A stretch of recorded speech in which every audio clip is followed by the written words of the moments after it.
right, everybody. Good evening. This is Thursday Night Forum. Hope you're all doing well. We find you in good health and in good spirits. This is Arsenal Fan Circle here. Pull up a chair. You're all welcome. And let's get into it. It's Thursday Night Forum. Well, the title tonight is a big momentum shift in the title race. I told you, right? I told you all that Liverpool would come back to the pack. And it started to happen, right? A week ago against Everton, 2-2 draw. Getting a little bit of home cooking from the PGMOL. Liverpool have been. So long may that continue. And Arnie Slot in this week has looked a little bit stressed, um, being a little bit incredulous at the results. But they are hanging in there. They're not losing games, but they are dropping points, and it's going to be fine margins this season. Um, took a large lead against Arsenal in the first 10, 12 games. But strangely enough, in the last 15, and those 15 that Arsenal have been unbeaten in, we have kept step with Liverpool in those 15 games. 10 wins and 5 draws. Yeah, there's been a lot of draws so far this season for both Arsenal and Liverpool, and we're starting to see it now. Um, they're coming back to the pack a little bit, and they went fast and pretty quickly in unprecedented style against us. But I did tell you this would happen. You got to keep the faith, and I know Arsenal are down to the bare bones right now. We're down to the likes of Raheem Sterling, Leandro Trossard, and a young 17-year-old, soon to be 18-year-old, um, Ethan Waneri. So, but credit to Arsenal for doing this and staying in the hunt. Right, all you have to do is stay there and hang on to the coattails of Liverpool. Eventually, um, the results will come full circle. There you go. There you go. Arsenal fan circle. The events come full circle, and things will start to normalize a little bit.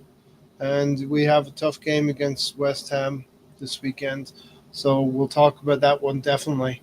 But give us your comments. Let me know what your thoughts are about my opening monologue. Do you believe Liverpool are slowing up? Do you believe that they are a one-man team? I believe they're a one-man team. Mo Salah. Um, he doesn't do a lot in general play, but he's there to get on the ends of things, and he's a lethal finisher. Um, Darwin Nunez missing a very, very presentable chance. Um, very, very presentable chance at the end. And but if Mo Salah had been in that position, they probably would have scored. Aston Villa, as we know, as Arsenal fans, know, very, very tough place to go and get a result. Liverpool drew there 3-3 last season, and this season is a 2-2 draw. I see what you're saying, Jose, and I agree with you're entitled to your opinion. And listen, 8 or 9 times out of 10, you're probably going to be right here. But you have to stay in the argument, stay in the race. Stephen, hey all, working tonight, so just listening in. Thank you for being here, Stephen, as always. Um, Even when you have time to leave comments about Arsenal's performances, always do appreciate that. Um, BX, I was getting worried there wasn't a show tonight. Yeah, we're here. I'm here. It remains to be seen who's going to join me. Maybe Tony, maybe Gary, maybe Alonso, right at the end of the day. But there'll be some sort of a show. Do keep the comments flowing. So all of you in the chat, you're my co-host tonight. Okay, BX Gunner, greetings everyone. Um, Mr. Tom, you can talk. That is true.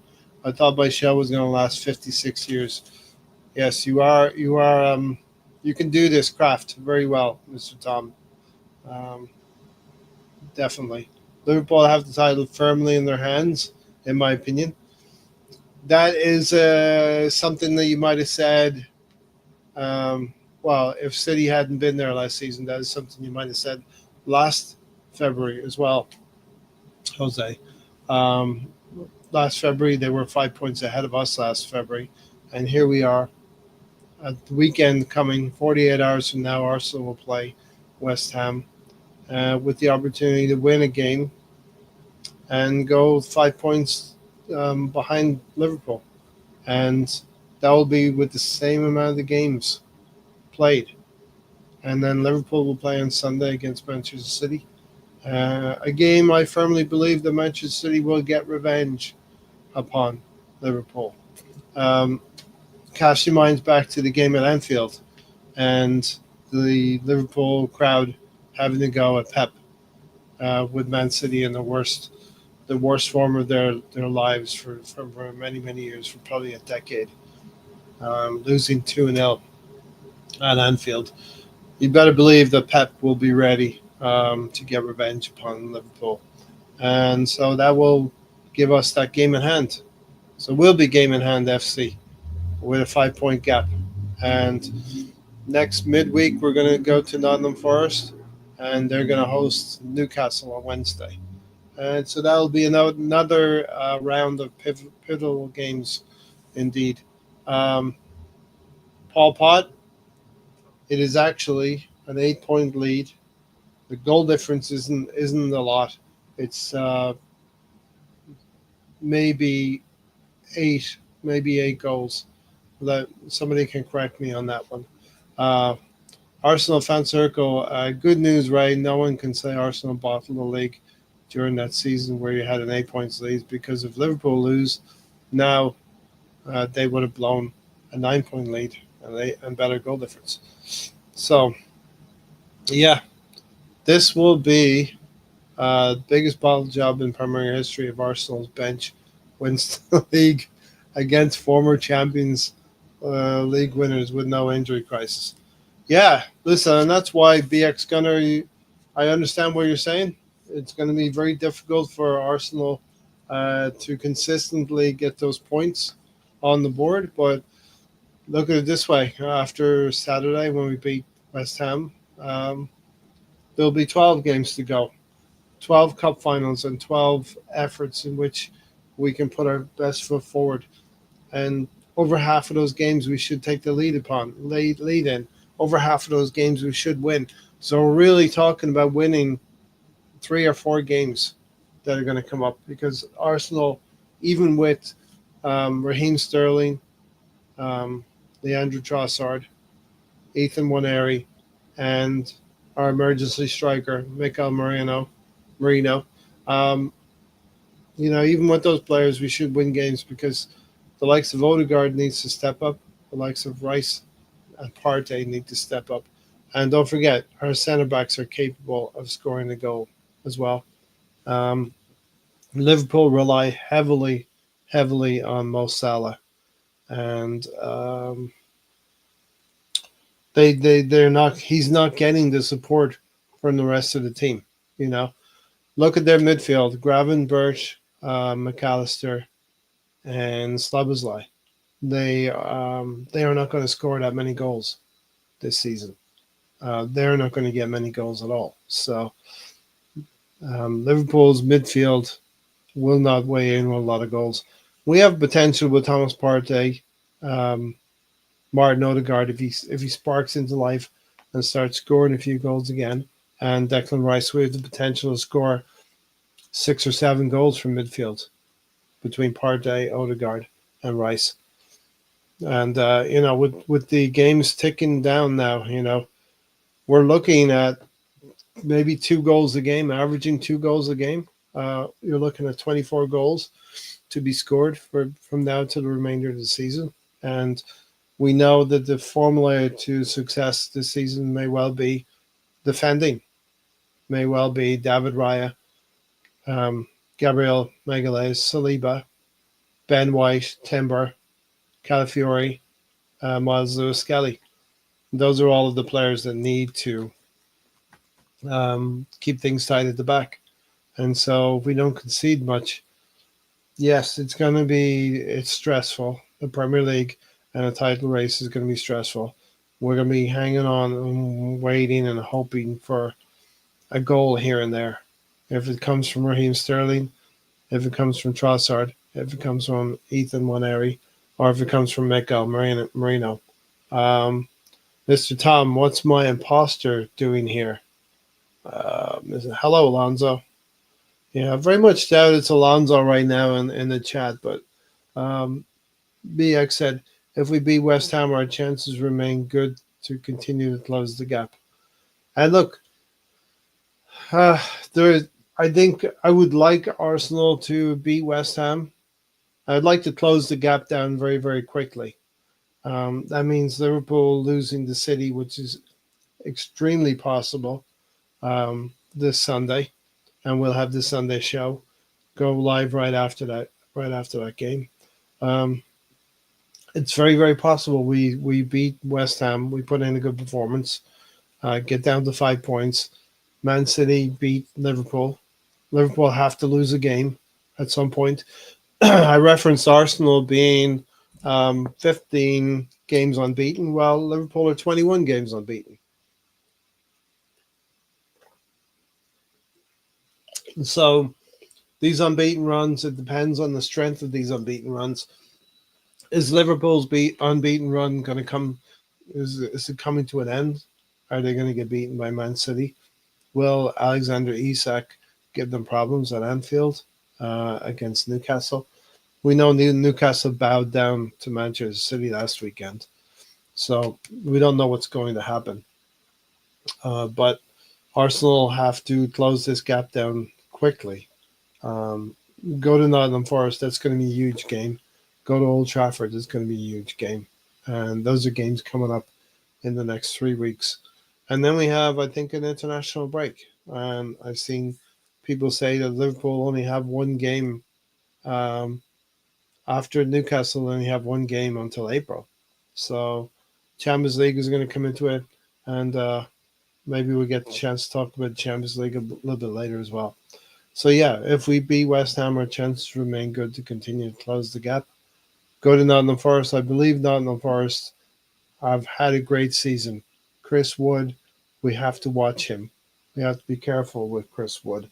He's having a hell of a season. He's having, one of those seasons where he's everything's going in for him. But he's not going to be that striker next season. Forget about that, Chris Wood. Yes, our club should have gone out and gotten a striker. We're looking at Ollie Watkins now scoring goals and thinking, well, I'm thinking Arsenal could have spent the 60 million, gotten Ollie Watkins, and guarantee ourselves the majority of those 39 points that you're talking about, BX Gunner, from the next 13 games.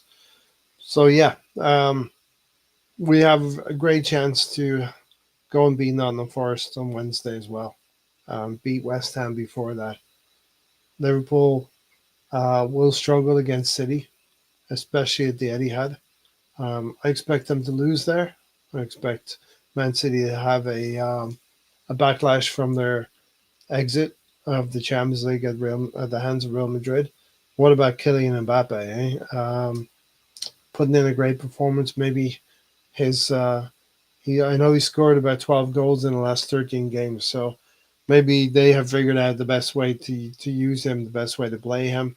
And maybe Real Madrid are looking at winning another Champions League again this season. But hopefully, the likes of Bukayo Saka and Martinelli will get fit pretty soon as well. Um, but yeah, if we drop points, is over for me. That's why BX in the next week. I'd really like to close that gap down in the next week. You know, um, there is a possibility that, let's say there's 5 points between us when Liverpool go to Manchester City and they lose, right? And then we have a game in hand and we can beat Nottingham Forest.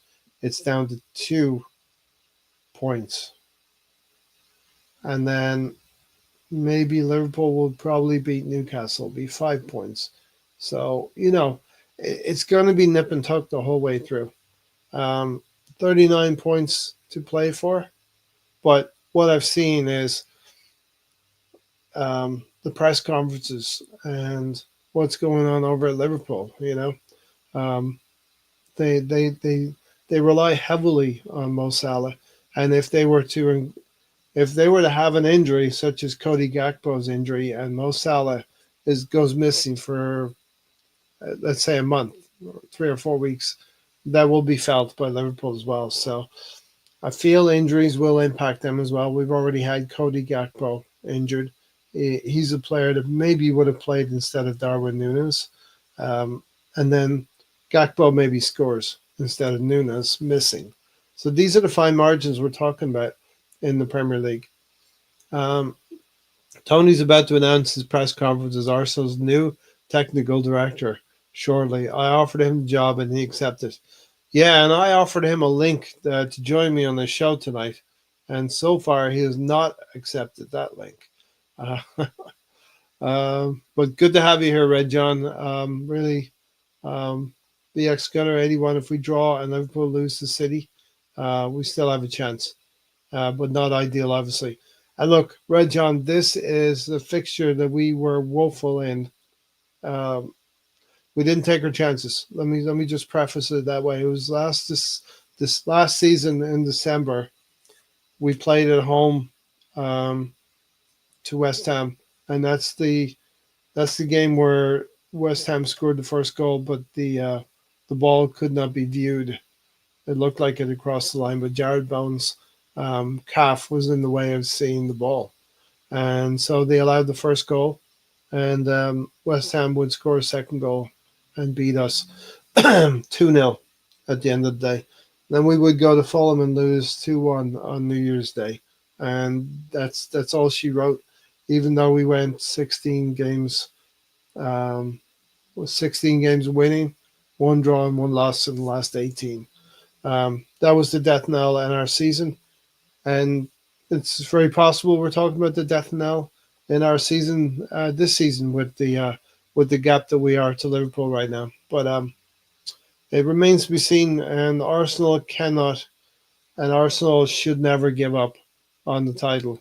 If Liverpool over there saying there's a title to be won, we should be over here at Arsenal saying there is a title to be won as well. Because if we keep exerting the pressure, and we have another opportunity, I think we've had 3 opportunities this season to win 4 games in a row. We have won 3 games in a row, I think 2 or 3 times this season, and we have another opportunity to do it on Saturday. We beat Wolverhampton Wanderers after that draw at Brighton. We beat Wolverhampton Wanderers away from home. We beat Man City at the Emirates, and we won the most recent game against Leicester.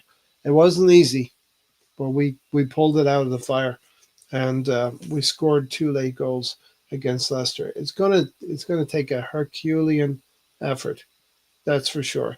But what are we going to do? Give up and wring our hands right? Wring our hands right now and give up? These players are professionals. These Arsenal players are professionals, and they see Liverpool dropping points at Goodison Park. They see Liverpool struggling against Wolverhampton Wanderers at Anfield. A game that possibly another day Wolves would have taken another point away, 2 points away from Liverpool. They struggled for 3 points at Anfield. And so Liverpool have conceded 5 goals in 3 games. And they're conceding a lot of goals now. And the goals they're conceding, they can't score enough goals to overcome. So that's a recipe for Liverpool dropping points. And we just have to look in our own corner now and hope that, you know, we have many, many players in our team that can chip in the goals. Um, Red John said, I do think Liverpool's collapse is a sign of Van Dijk, Trent, and Salah not staying, hence the lack of motivation. And the uncertainty, right? We all remember Mesut Ozil and Alexis Sanchez that year in January, the uncertainty in their contracts, the uncertainty what the club is going to do. I also believe that Arne Slot doesn't really believe in some of his players, Endo and Nunez, of course. He doesn't really trust these players, and of course Nunez would not have been playing last night, but for the fact that Cody Gakpo was injured, and Diaz, I think I'm not sure what happened to Diaz, but Endo doesn't really get on. So he's playing Gravenberch a lot. He's playing Alice McAllister, and he's playing Zabuzlai a lot in that midfield. And all the teams, every team is feeling tired now.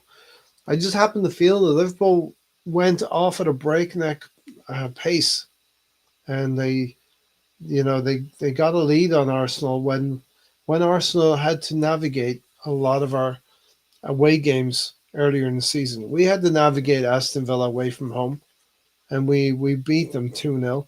We had to navigate Tottenham at the shit stadium. We had to navigate Man City at the Etihad.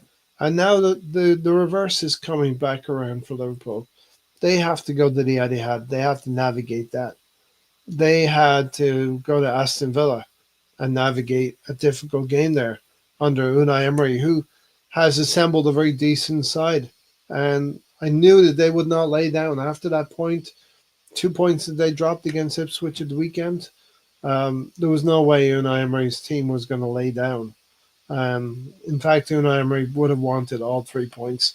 And they have recruited adequately. They've got Malin, they've got Asensio, and they have the likes of Ollie Watkins and Tielemans, as Tony will say.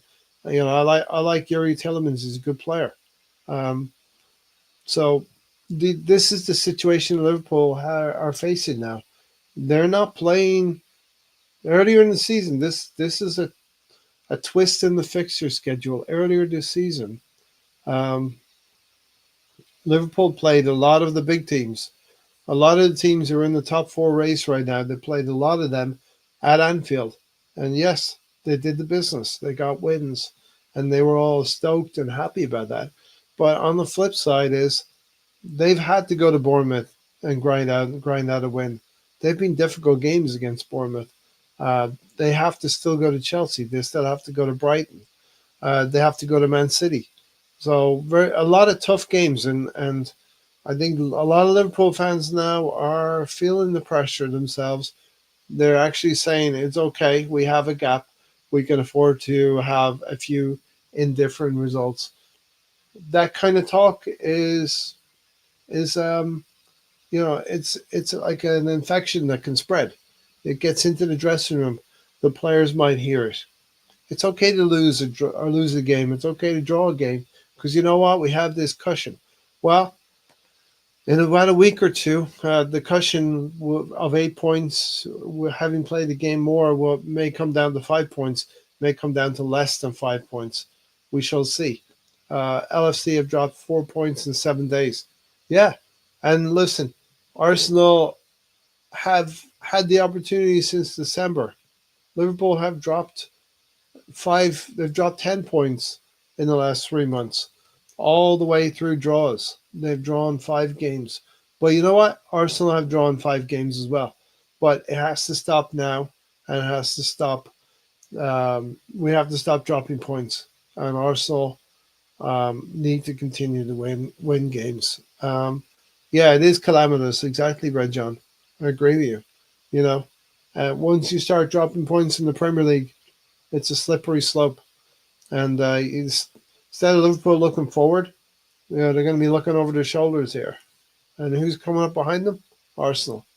You know, listen, and I may be very optimistic here, but there's no way that Liverpool are going to win the league by 9 points. No chance at all. Um, Mr. Tom said being in a Premier League title race is a privilege, and I feel your fans lose sight of that sometimes. And you know what, Tom, as well? It is a privilege, and it's also a proper title race that we all, if you're older than 15, if you're 16 years and older, you may have encountered a title race that didn't have Man City involved in it. You may have encountered a title race that wasn't inflated by a team that could go out and assemble 25 players with no expenses to cater for, no control, no financial control over it. And so Pep Guardiola over the last 10 years has had a very expensively assembled team. very expensively assembled team where he could bring a sub off of a certain quality, high quality, and replace that with somebody who has fresher legs and the same amount of quality. So the rest of the teams like Liverpool and Arsenal in the last decade, we've had to play our best players, and then you take a substitute in, and okay, he's got fresh legs and he's able to run more, but the quality, you see the difference in quality? You're losing that difference in quality. Man City have been like this for the last 10 years. Take one player out, put another player in, you got the same quality. And so now we are in, if you're over 16 years old or if you're 20 years old, you'll remember maybe Chelsea, Arsenal versus Chelsea, maybe Arsenal in 2008 against Manchester United. You know, these were real title races where a team could lose 5 games and still win the league. You know, back in the 90s when Arsenal did play Liverpool, and we had that rivalry for 3 or 4 years. Started in 1989 when we went to Anfield and won 2-0, and then Liverpool retorted and won the league in 89-90, right? But Arsenal came back again because we had Alan Smith, we had a lot of good young players. Arsenal came back again. Arguably, we had a better team in 1990-91.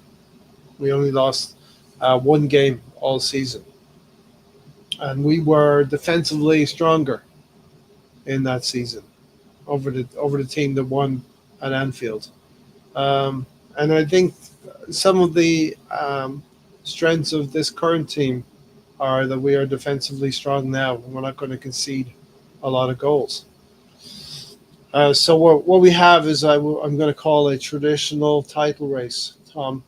And yes, it is a privilege, and I think it's something to be embraced and enjoyed, because you know what, as all fans of football, we want to have football through summer. We want to enjoy the game through the summer, but we also want to be rid of this stress. waiting, there's me waiting for the days to tick down, and I know the season will get to an end. We'll get to May at some point, and it'll come in its own course, right? But we all wait.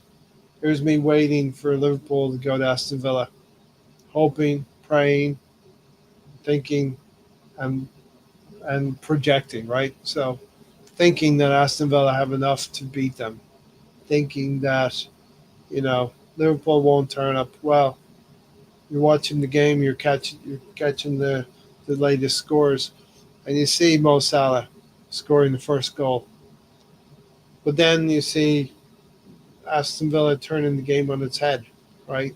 That's what football is all about. It has to be embraced. You have to embrace this Premier League every week. Every week is a challenge for every team. All 20 teams in the league, it's a challenge. There's challenges in the relegation zone. There's challenges in the bottom half of the table to get away from the relegation zone.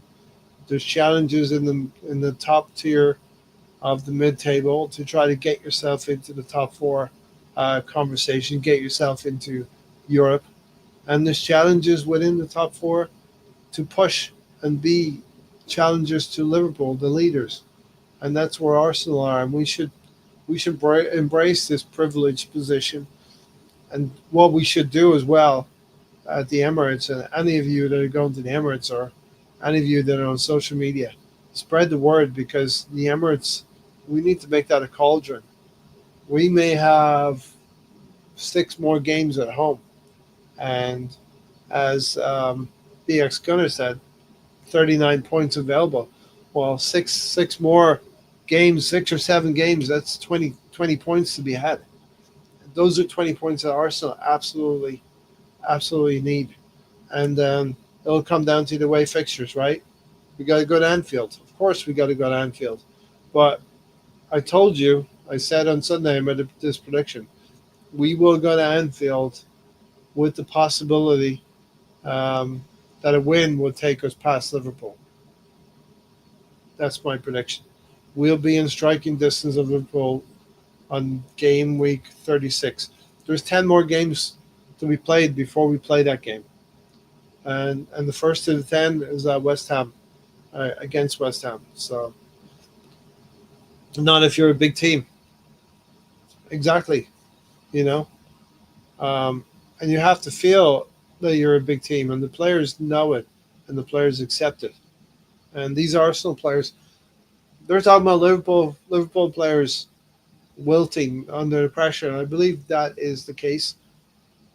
We have a few. They have a few players: Allison, Robertson, Van Dijk, Mo Salah. These there's 4 or 5 players who've been through this before, have been through a title race before. This whole Arsenal team have been through it for the last 2 seasons, and I think they learned how to deal with it last season. And yeah, fell short against a Manchester City team that were once once Aston Villa beat us at the Emirates, and we relinquished the lead to Man City with 6 games to go in the season. We all maybe felt that was it because this was Man City and this is what Man City do, and this is what Pep Guardiola's expensively assembled squad does. Well, injuries this season to Rodri and other issues within Man City team have seen them fall away. Now we have Liverpool, and Liverpool are a little bit more fallible, right? A little bit more prone to a wobble. We seen them last season; they wobbled big time. We were 5 points behind them in February last season, last spring, and we finished the season 7 points ahead of them. That's a 12-point swing. Don't tell me you can't tell me this won't happen again. And I understand we don't have Bukayo Saka, we don't have Kai Havertz, and we don't have Martinelli. The players that we would call first choice forwards. That's 3 players out of our team. The other the other players in midfield and defense, the defenders, the goalkeeper, they all have to step up. Unfortunately, we're asking Ethan Waneri to step up. We didn't ask him. Unfortunately, we didn't ask him when Odegaard was injured because we should have asked him when Odegaard was injured. Because when Odegaard was injured in October and November, maybe even before that, in September, Ethan Moneri has shown that he could have given the difference. He could have made the difference in those games. Those those games are gone. Mikel Arteta made the mistake. Um, Hard to entrust the keys to the castle to a 17-year-old at the time, right? In October.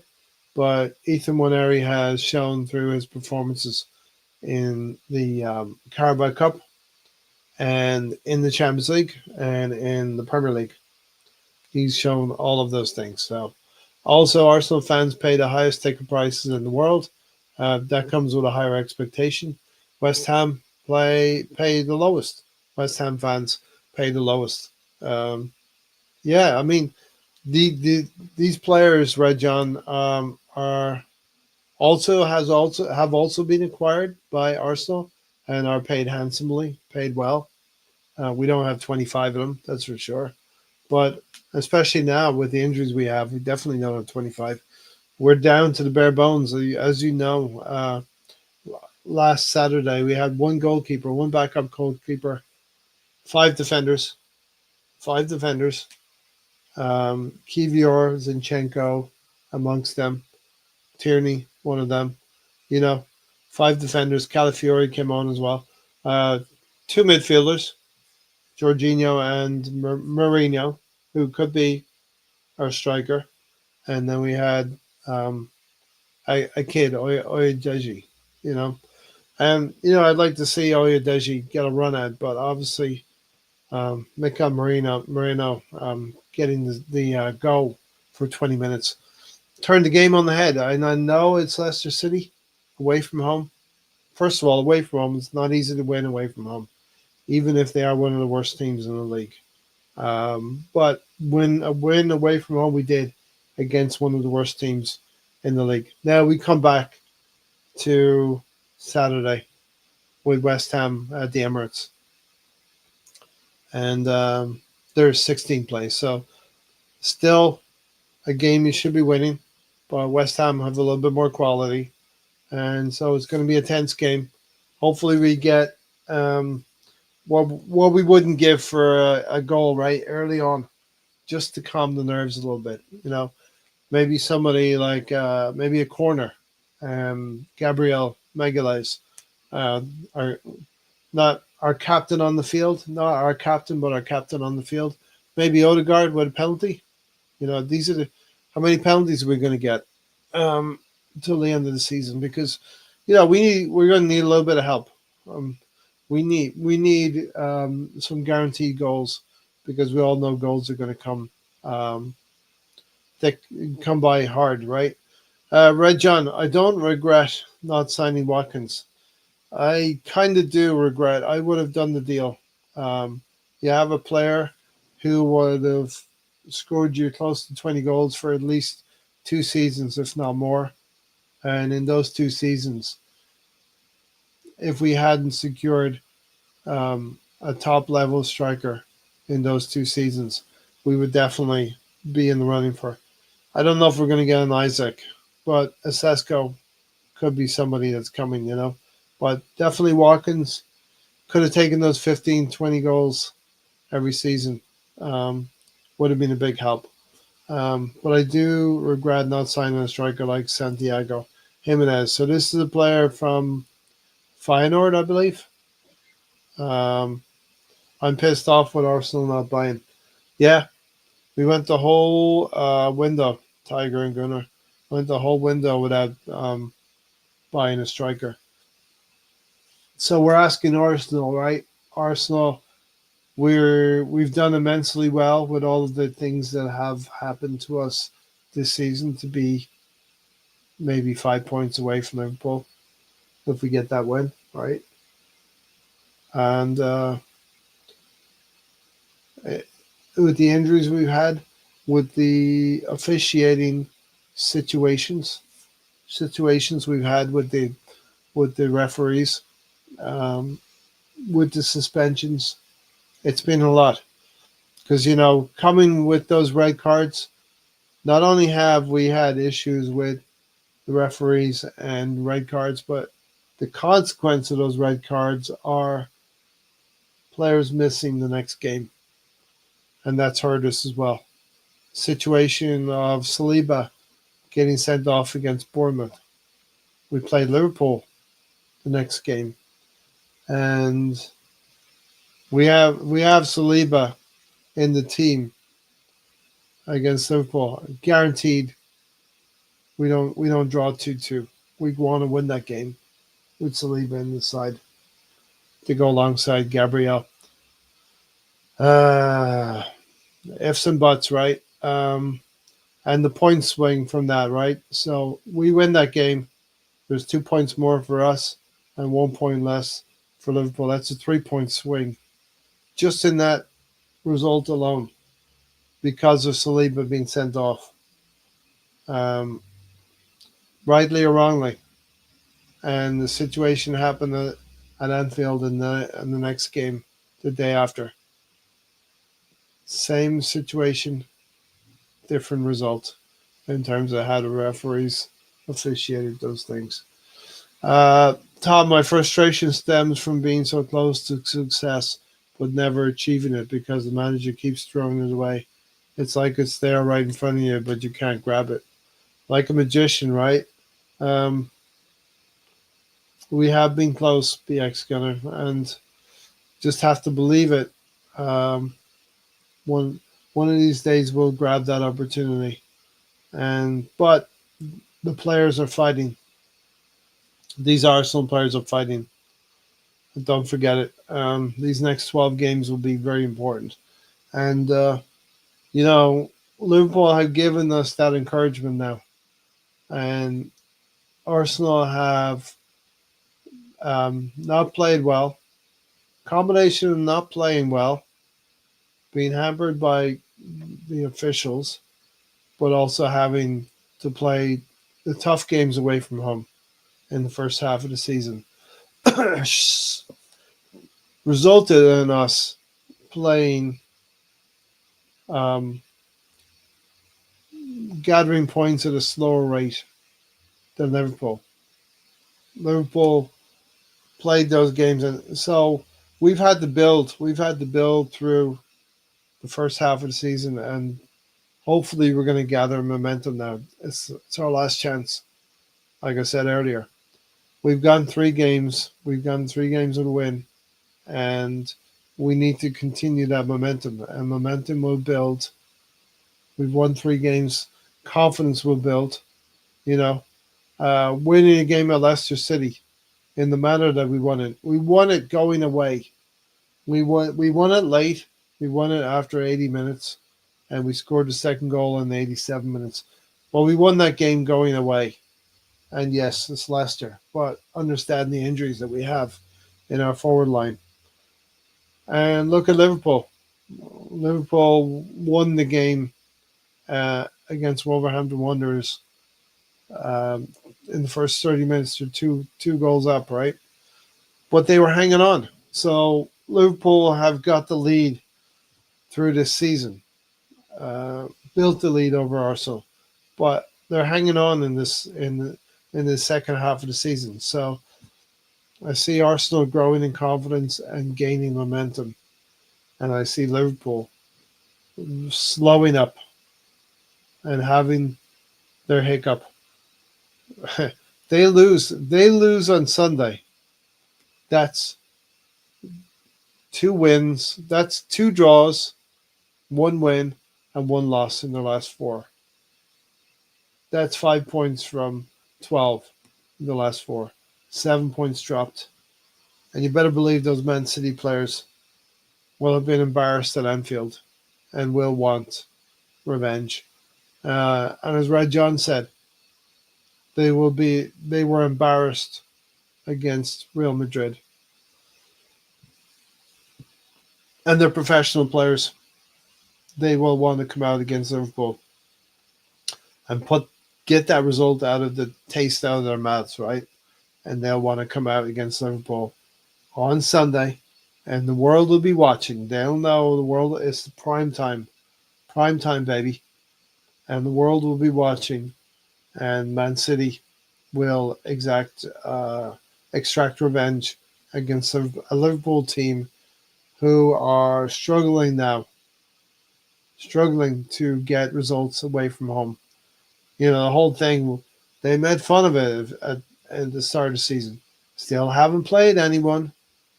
Still haven't played anyone good. Well, you're playing teams that are good now. Let's see what you're made of. You played Aston Villa, good team, and Aston Villa took points off us at the Emirates. You're playing.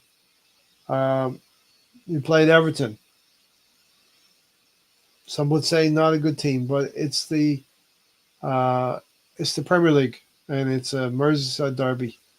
So now you play Manchester City, the champions, right? They're still the defending champions until they're not, and somebody else is going to be crowned champions at the end of the season. I don't want it to be Liverpool. I don't want it to be Liverpool. No, it's got to be Arsenal. These players, these Arsenal players, will know they have an opportunity on Saturday to go out at home in front of our own fans and put on a performance. And put a performance on that's going to scare the shit out of the Liverpool players when they see it. They'll be watching. You know, Arsenal, if we're capable, I hope we can win 3 or 4-0. If we're capable of doing that, if we have the players to do it. You know, might be tough. We don't have our front line. We don't have our recognized starters. We don't have Kai Havertz. We don't have Saka. We don't have Martinelli. But what we do have is Trossard. He's a player who can show his qualities in games, and he made the difference for the second goal. So his quality shines through in the end. We have we have Raheem Sterling now. He may be just be a body who's going to run around, an NPC, an unplayable character who's just going to run around on the field. But he might tire out some players, and bring we might have to bring Super Mick onto the field again, and get two more goals. And finally, we have Ethan Waneri. You know, a player who um, has the talent. He doesn't. He knows that he's got a good team around him, so he doesn't have to carry us as such.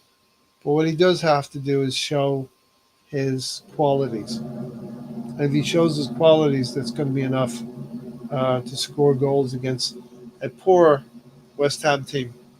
We'll get into that West Ham team and their recent form. Actually, let's do it now. West Ham's recent form, I think they've won one of their last five. They've drawn one, and the other three have been defeats. You know, so away from home in particular, they drew 1-1 with Aston Villa. A good result for them, but they went to Stamford Bridge and lost 2-1 to Chelsea. They played Brentford last weekend, and Brentford beat them at their place. Palace, Crystal Palace beat them, and then 5 games ago they beat Fulham. So listen, it's a league where any team can beat any other team, and Arsenal need to be careful. Need to watch the p's and the q's, and need to play well. But it's not beyond the realms of possibility that Arsenal beat West Ham on Saturday. The things I'm saying, I'm not reaching, right? We can beat West Ham. Man City will be motivated to beat Liverpool. Probably going to be a cracking game. Um, Liverpool better come out and attack, because I heard a lot about Arsenal last season, and Arsenal. I think Liverpool might actually be happy to take a point at the Etihad. I think they'll be happy to take a point. But we'll see. We'll see what the performance looks like if Man City push them back and Liverpool are defending for large periods of the game, because that's what I see happening. Because Man City have qualities. Uh, when I see Mbappe, I see Thierry Henry. What a player! Yeah, I just wish that Arsene Wenger could have been a little bit more persuasive 10 or 15 years ago when he had the chance to talk to Mbappe, re Arsenal. Arteta's holding the players' families hostage. If we drop points, he's trying to hurt them. I get why it would be annoying, BX.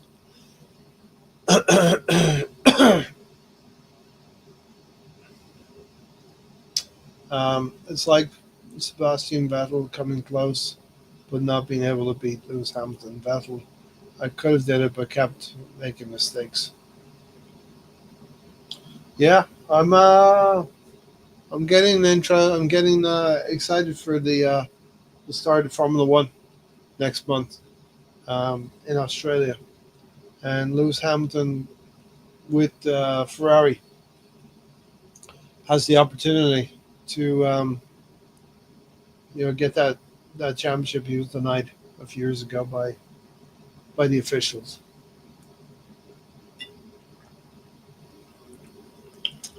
I think it'll be a real good battle between McLaren, Ferrari, and Red Bull. It's going to be hella very close.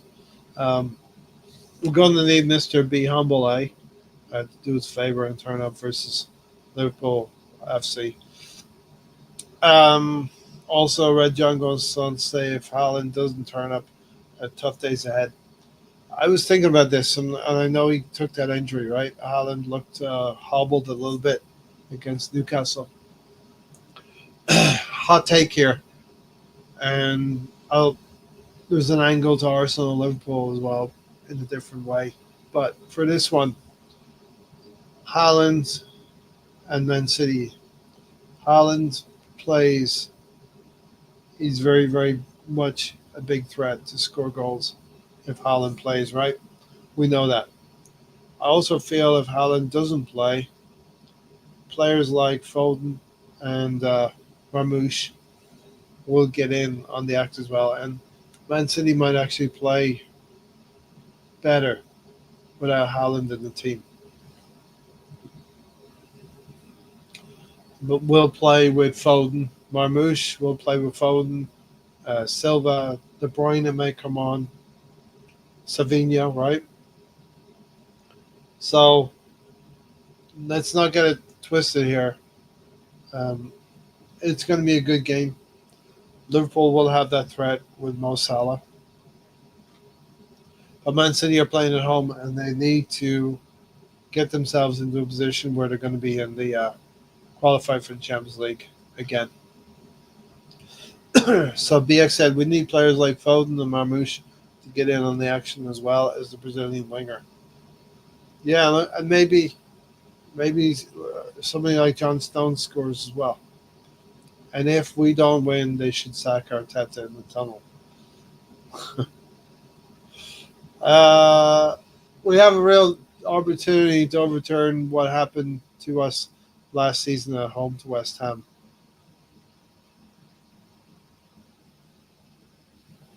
I think Declan Rice is going to have to do.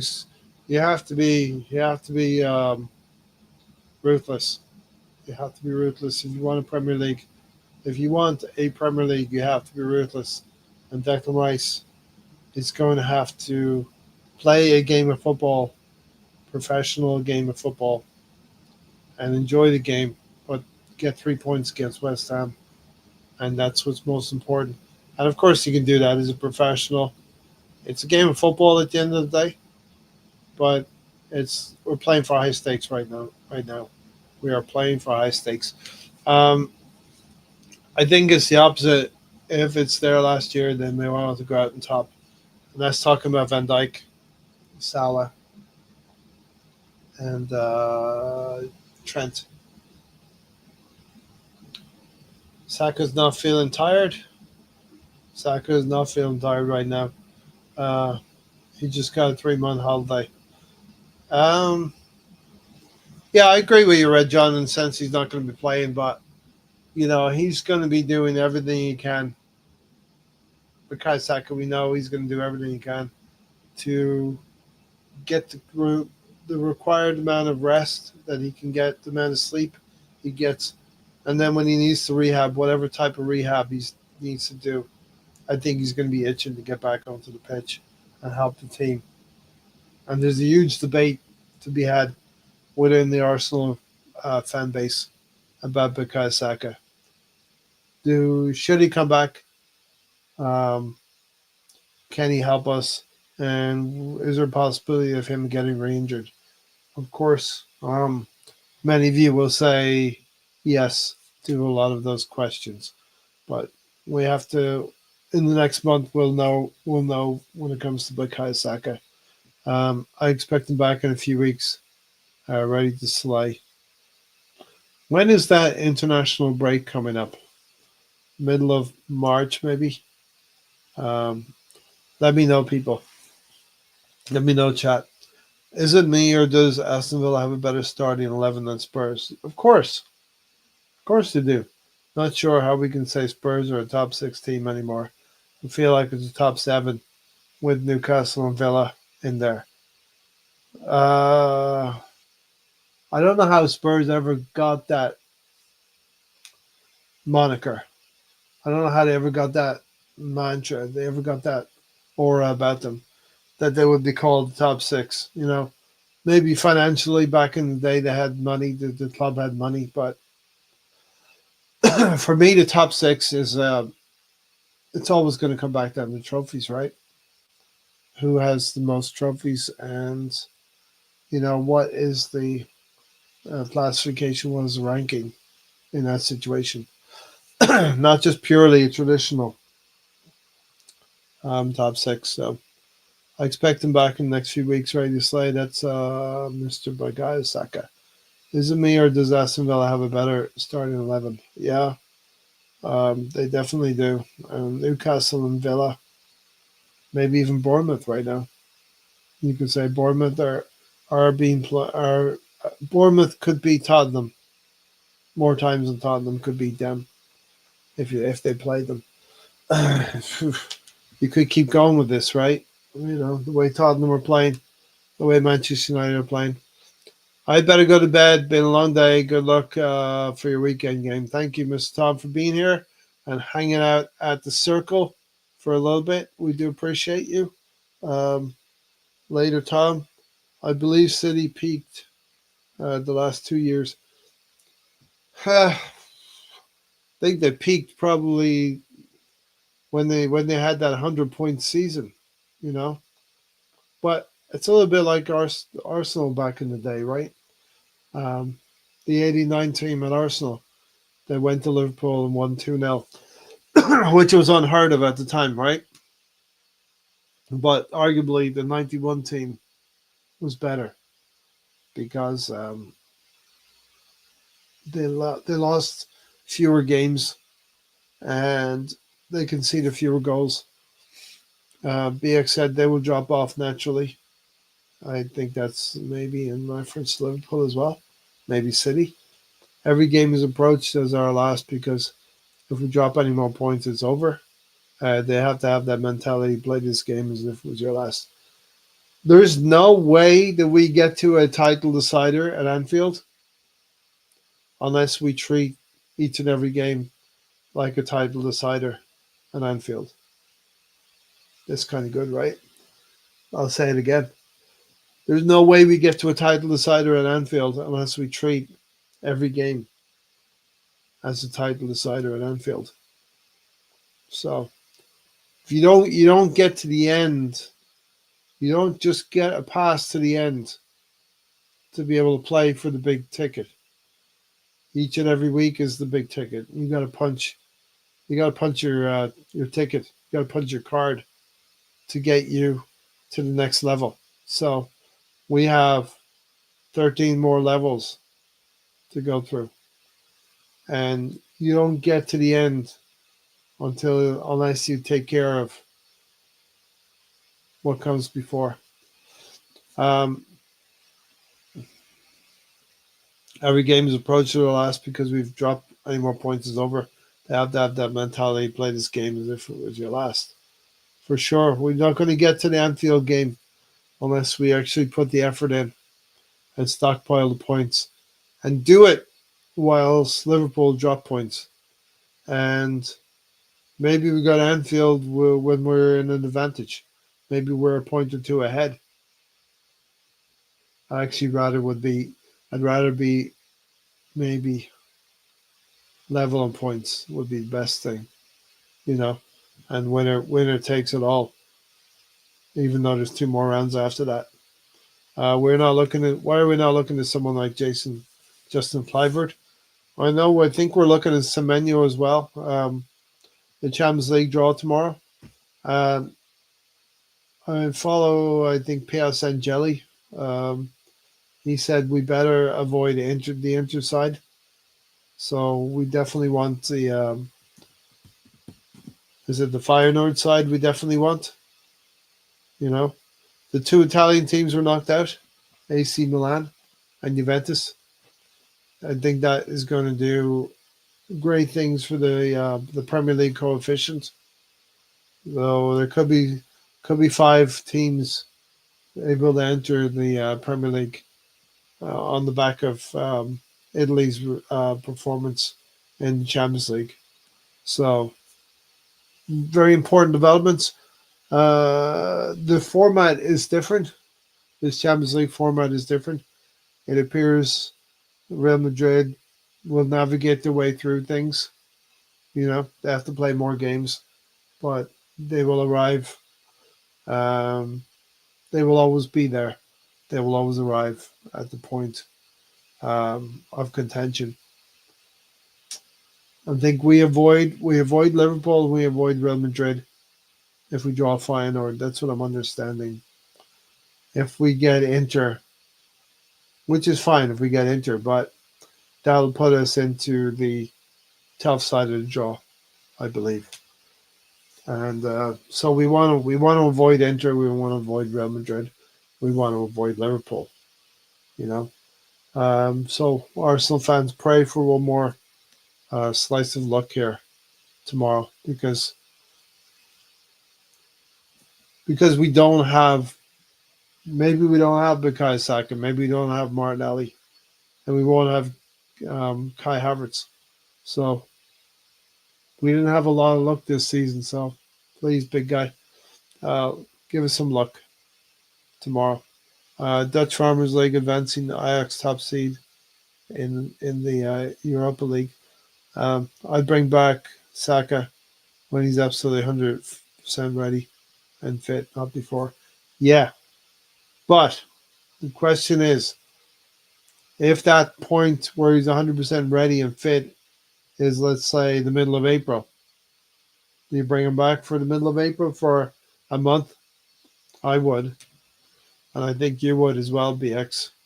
Um, if we're in contention in the Premier League, if we're um, punching our tickets each and every week, be West Ham, be Nottingham Forest. We get into a point where if we get into a point in the next 5 or 6 games where we're level or pretty close to Liverpool, then we can afford to drop a point or two because then we can go again. We recognize. I think everybody who's got an ounce of sense recognize Arsenal will drop some points. It could be a draw. A defeat now would be, well, a defeat would be very, very costly. Saka needs time to properly recover and rebuild his physique.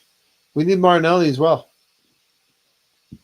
Iconoclast 1, thanks for being here. Thanks for joining. Good day, everyone. Hope you're doing well. I don't want to see Saka near a pitch until August 1st. He needs to be surrounded by bubble wrap until then. Stephen, he's going to play preseason, right? So, question would be, does he play any meaningful football this season? Champions League or Premier League.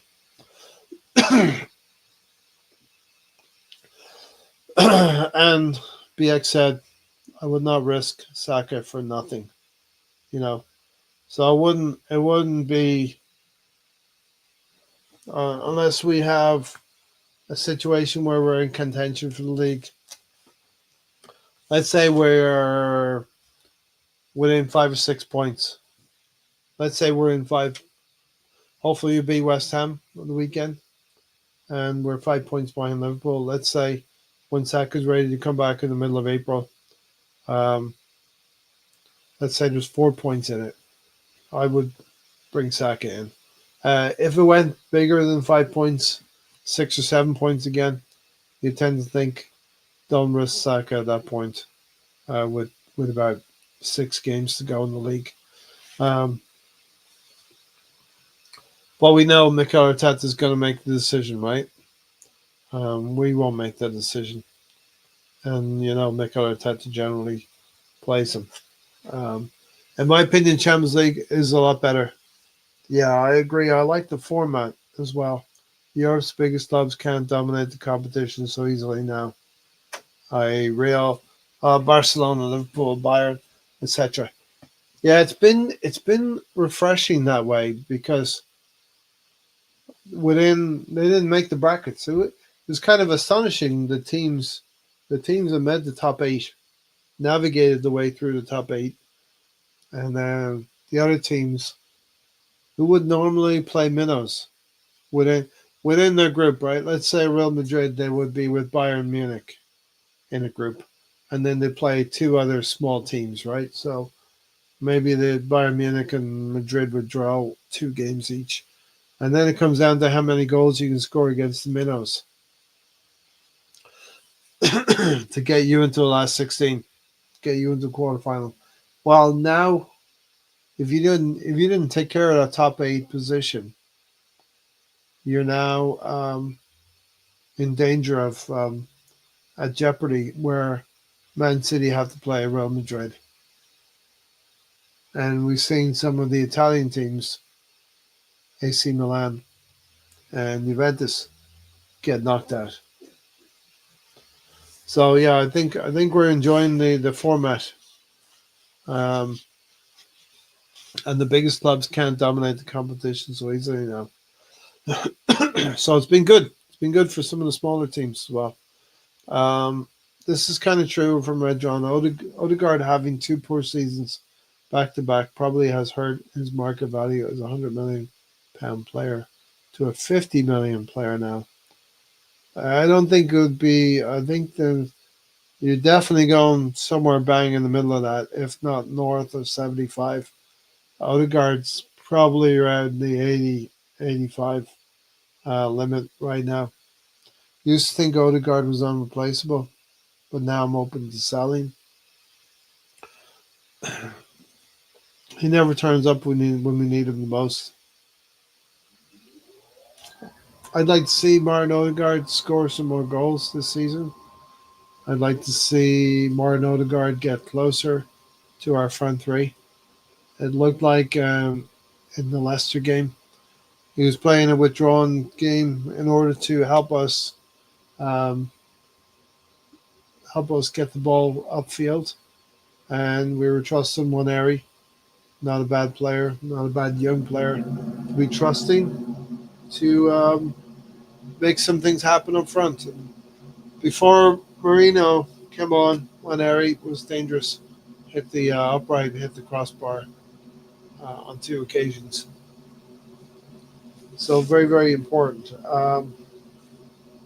that Martin Odegaard gets back as well. We know our forward line is not as strong as it would be with Saka, Martinelli, Havertz. Now we've got Trossard, Sterling, and Moneri. And this is another thing that's going to annoy Liverpool fans. They underestimate the power. They underestimate the ability of Ethan Moneri, and they're disappointed that a 17-year-old is outshining Darwin Nunes and outshining Gakpo, outshining Diaz. You know, the one jewel in the crown they have is Mo Salah, a player who he's always available for a tap in, and he's always there to take a penalty kick. And the thing, you want to compare Mo Salah to Thierry Henry, you can go ahead and do that if you want, just purely on the goals scored. Well, you need to look at the actual way that the players play within the team and how they affect the team. And Thierry Henry was a magician on the ball who also scored goals and he assisted.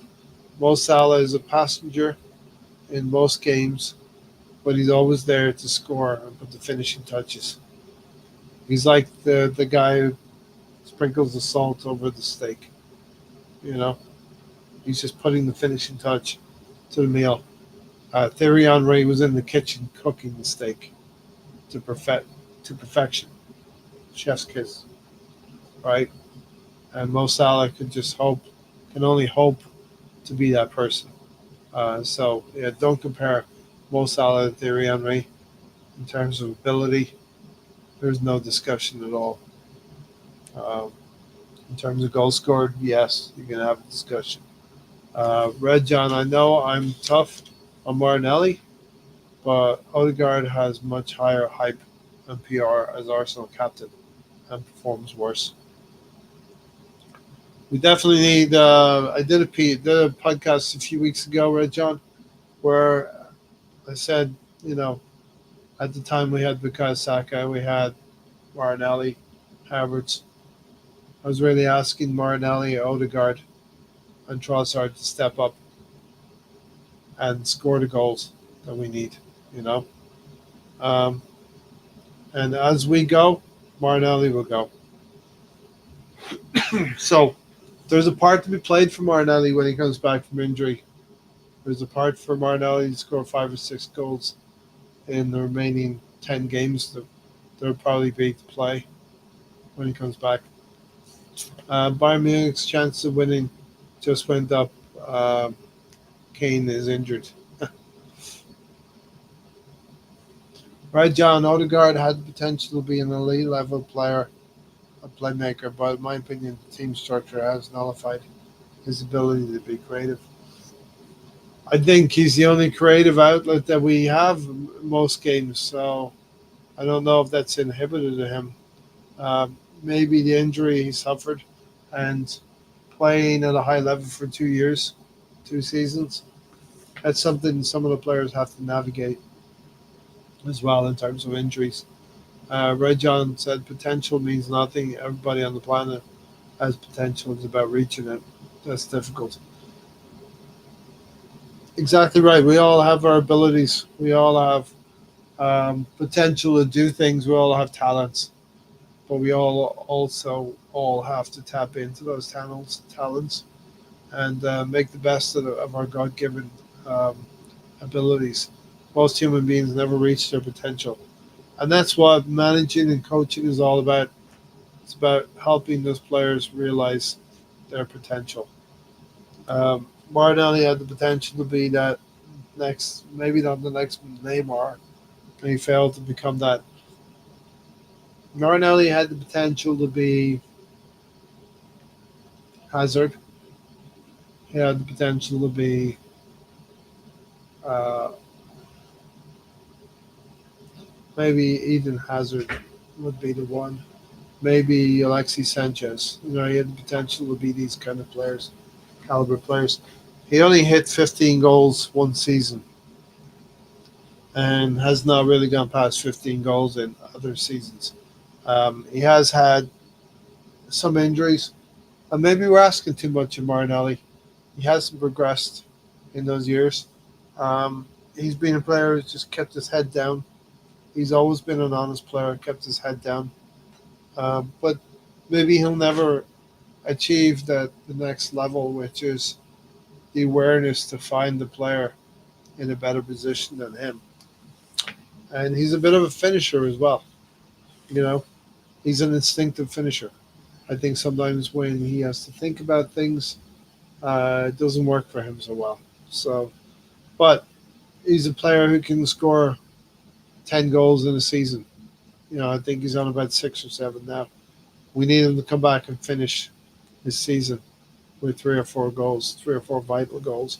BX said Odegaard has the worst strike, in my opinion. Terrible technique, power, and finish.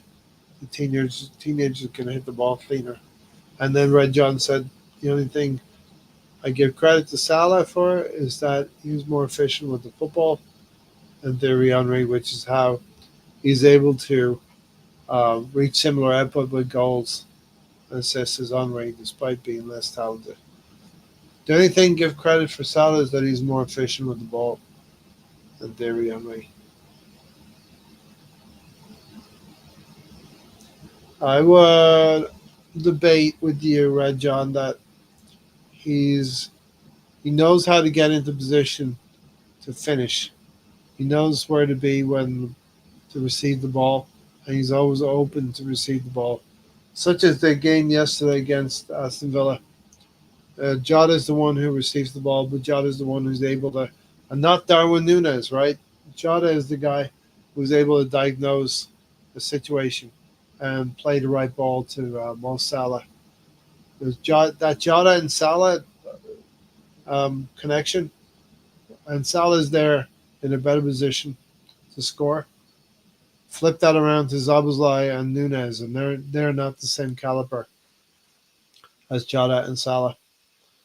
Um, but yeah, I mean he's really puts himself in position to be in the right place at the right time to score. We'll stay on a few more minutes here. I've got some more things to say, um, and we'll keep things cooking for a little bit more. Red John, uh, is the team structure. Arsenal seems to be set up not to lose instead of set up to win. That is a huge thing, a kind of iconoclast, which I've referenced as well. Liverpool are set up to score goals. The unfortunate thing with Liverpool is they are not scoring enough goals to overcome what they're conceding. So that's why we've seen Liverpool draw 2 games 2-2 in the last week. And Wolverhampton Wanderers very close to doing the same on Sunday. The difference with Arsenal is we're set up to be defensively um, efficient, defensively sound, and to not have goals against us. So we're looking to score 1 or 2 goals to get our results. Liverpool are looking to score 3 goals. You know, and as Gary would say, that puts a little bit of pressure on the attack to go out each and every game and score 3 goals. So that's something I'm going to lead with a tweet tomorrow. You know, Liverpool have to, Liverpool forwards have to think about getting 3 goals in order to win games now. Arsenal, we can't afford to think more than 1, 2 goals because I don't think we're going to score more than 1 or 2 goals with the players we have in the team right now. So that's the difference, really. Odegaard always blasts the ball over the goal. He's like Darwin Núñez when it comes to taking shots. Uh, can't deny that. His passing is a work of art like Ozil, though. I want to get back to seeing Mesut. I want to not Mesut Ozil. I want to get back to seeing Martin Odegaard dribble the ball laterally, parallel to the goal, right just around the penalty spot, or just a little bit outside, toward the outside area, and wind up his left foot into the corner. That's something we see Odegaard do on a regular basis in previous seasons. But a footballer who can't shoot is useless. True, very true. Red John, all our forwards are suffering from the same thing. They're being stifled by Arteta and his slow build-up style. Slow build-up style. Stephen's more of a possession-based football. Maintain. If you main, I'm not making excuses, right? I would like it to be more cavalier, like we were in previous seasons, especially last season and the season before that. But I think Mikel Arteta was stung by that, and we've become a team that holds the ball. And when we hold the ball, we can't concede the ball. We can't concede goals. So our defense has been built upon us maintaining possession and maintaining control of the game. Henry is French. He put more focus into beautiful football and efficiency. Salah doesn't care about how the goal looks. He just wants him in the back of net. Henry is an artist and a footballer. A very, very well put together commentary, Red John. I like that very much so. Mo Salah is a no fuss. Um, Thierry Henry cares about it, the art, and cared about the art as well. Martinelli is doing exactly what Arteta wants him to do. That's why he plays so much. Arteta wants out wide from goal to add width and get back, especially the defending part. Right, he likes that from Martinelli, the defending part. Um, has been a mix between him and Trossard in recent seasons. Misfit exactly. Arsenal have attacking players who are concentrated on defending instead of using their strengths, i.e., attacking. Um, the Arsenal misfit, he actually isn't fit. If he was Arteta, uh, wouldn't have tried to buy Mudryk and Trossard to replace Martinelli. Also, why we signed Sterling. Okay, so listen, I'll be right back. Give me 30 seconds. Put more comments in there. I'll come back with a little bit more things to talk about. Give me 30 seconds.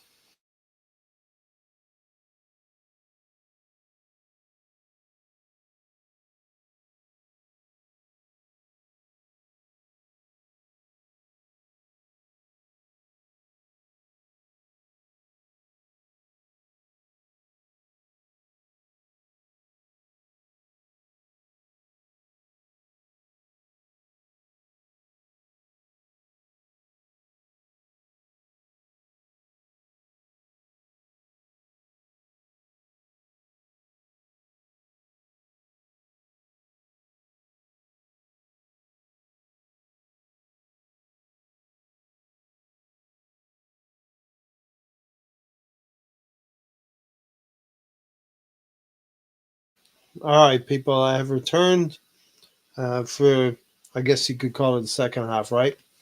Yeah, I need a co-host, right, John? But I'm talking, and as long as you're not bored by my voice, I'll keep talking for a little bit longer. Okay. Um, Needed also something for my throat here, getting a bit dry. Odegaard doesn't play to the left. It's always all traffic through the right side, so we're so one-dimensional. Yeah, Jose, we always lament the lack of chances, and we intentionally play down the sides. We we don't intentionally play through the middle. Um, there was a piece done recently about the percentages of attack, and this is where Mikel Arteta chooses to attack other teams. So there is every manager, every coach chooses a certain pattern of play, a way to attack other teams, and our choice is to get around the sides, put some balls into the box, maybe pull them back, cutbacks from the byline. But definitely more recently, it's been about those left foot crosses from Bukayo Saka and now from Ethan Waneri. Um, and we saw that against with Mourinho as well on Saturday. We saw that with the headed goal. So that's the way we play now. Odegaard plays a lot to the right hand side, and that's also intentional to drag players over from the central part of the field, suck them towards the right, and then maybe switch the play quickly to Martinelli. And this is probably based, this whole tactic was probably based, and we did this a couple of years ago more, was mostly based on the pace of Martinelli. So we would allow Martinelli to get into space and attack on that left side. I feel like teams have become more and more um, aware of that tactic and now have tried to nullify Martinelli. And as part of Martinelli's evolution, and the manager and the coaches need to help him as well. That he hasn't really been able to figure out how to go on from there. Um, Steve said, when it is easier to score, when we walk the ball up to the pitch into a brick wall, or when you're at speed, taking on defenders that are stretched and not set up. Our midfield has poor vision going forward. Need to call us. Uh, Odegaard is a one-trick pony when it comes to passing. He rarely passes anyone but Saka. And um, we've always worked these triangles and these combinations, especially down the right hand side, trying to get players into that inside right channel, or trying to get left foot crosses into the box for where Havertz and now Mourinho are as well. He's struggling with Saka. Saka unlocks him. Saka and Odegaard have terrorized terrorized teams in the past. At least when Ben White was there, they played as a trio. And that's something Arsenal have missed all season. With they've missed Odegaard through injury, Saka through injury. They've not all been together, and Ben White has been out since December. Now, somebody asked when is Ben White coming back. He was actually available. He was one of those five. He was one of those five defenders named for Leicester, so he was available on the bench. Wisely, probably didn't want to use him yet.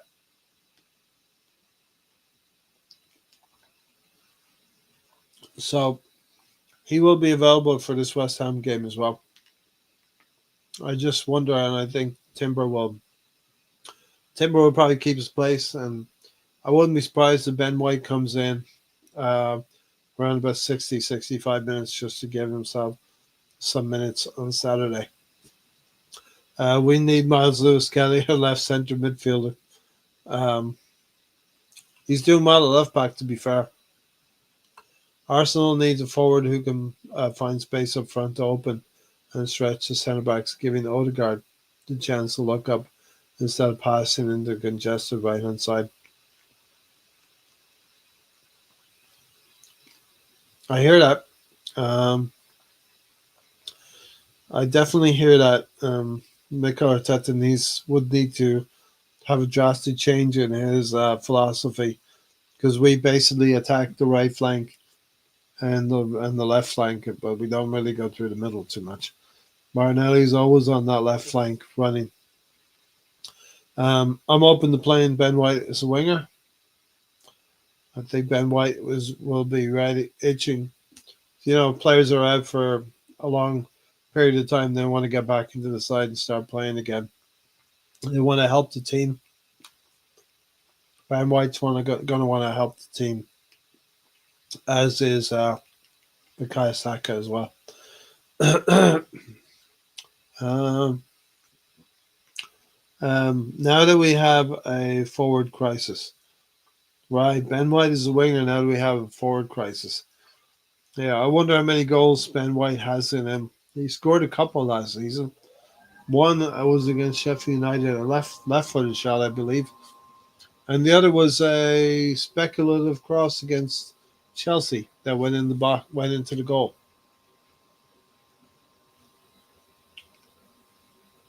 Steven said, right now we're playing a half price instead of a full price with Odegaard applying the pressure. Our defenders are too high up for a half price and are easier to beat.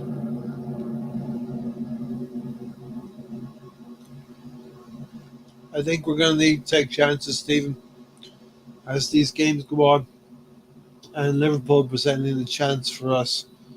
Uh, if we're in a situation where we're 0-0 or 1-1, we need to take risks to go on and win the game in the last few minutes of 10, 15, whatever it is, of each game, to go on and win it. As the situation we have put ourselves in the start of the season, with I think 8 draws, far too many draws. Liverpool has 7 draws now, so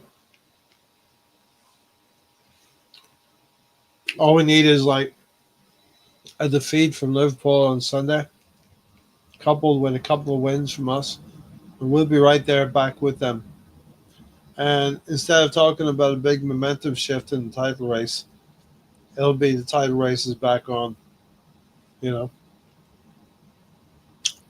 And all of this with Arsenal having all of these injuries to their forward line. I tell you, Liverpool fans cannot even contemplate. Liverpool fans cannot even contemplate a title race in the last 6, 7, 8 games because they've let it slip against Man City so many times, all but one, right? So Arsenal people want to criticize Arsenal when it comes to the Premier League, just when it comes to the Premier League. So you can't take the Champions League onto the table just yet. But let's talk about the Premier League. Arsenal haven't won it in over 21 years, but Liverpool have only won it once in the last 30 some years.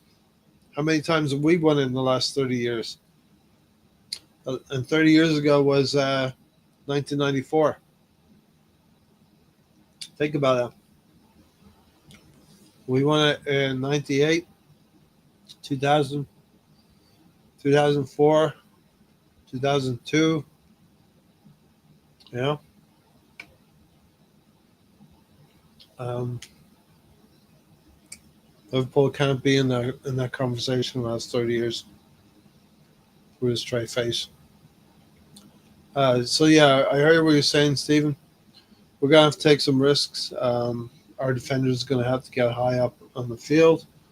We're gonna have to get some players in around Raheem Sterling, Nathan Waneri, or Ethan Waneri, and whoever's going to be our forward at the time, Trossard, um, or Marino at the time. I rate Ben White over Sterling. True. I would be, do we think that Sterling can score 3 goals this season?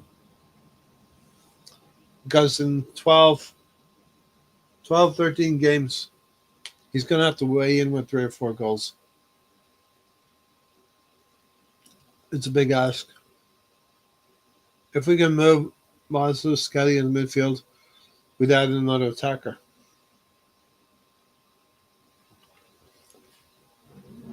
Who's who's our other emergency striker? I would have said Gabriel Magalhaes. Like in a real desperate situation with 5 minutes to go, I'd put Gabriel Magalhaes up there. I'll leave him up there. Ben White has pace. He'd be good as bombing forward as a counter attacker. Yeah, Jesus got injured in the left back position.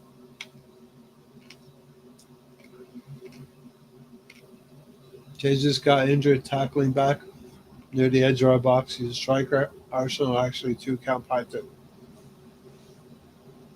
So I mentioned earlier Mo Salah for the striker that he is, and how many goals he scores and how good he is. How many points he makes for Liverpool. The one problem with Mo Salah is that he's a passenger sometimes in games, and he doesn't defend. He will not get back and defend. He's always going to half-heartedly let his player get past him, and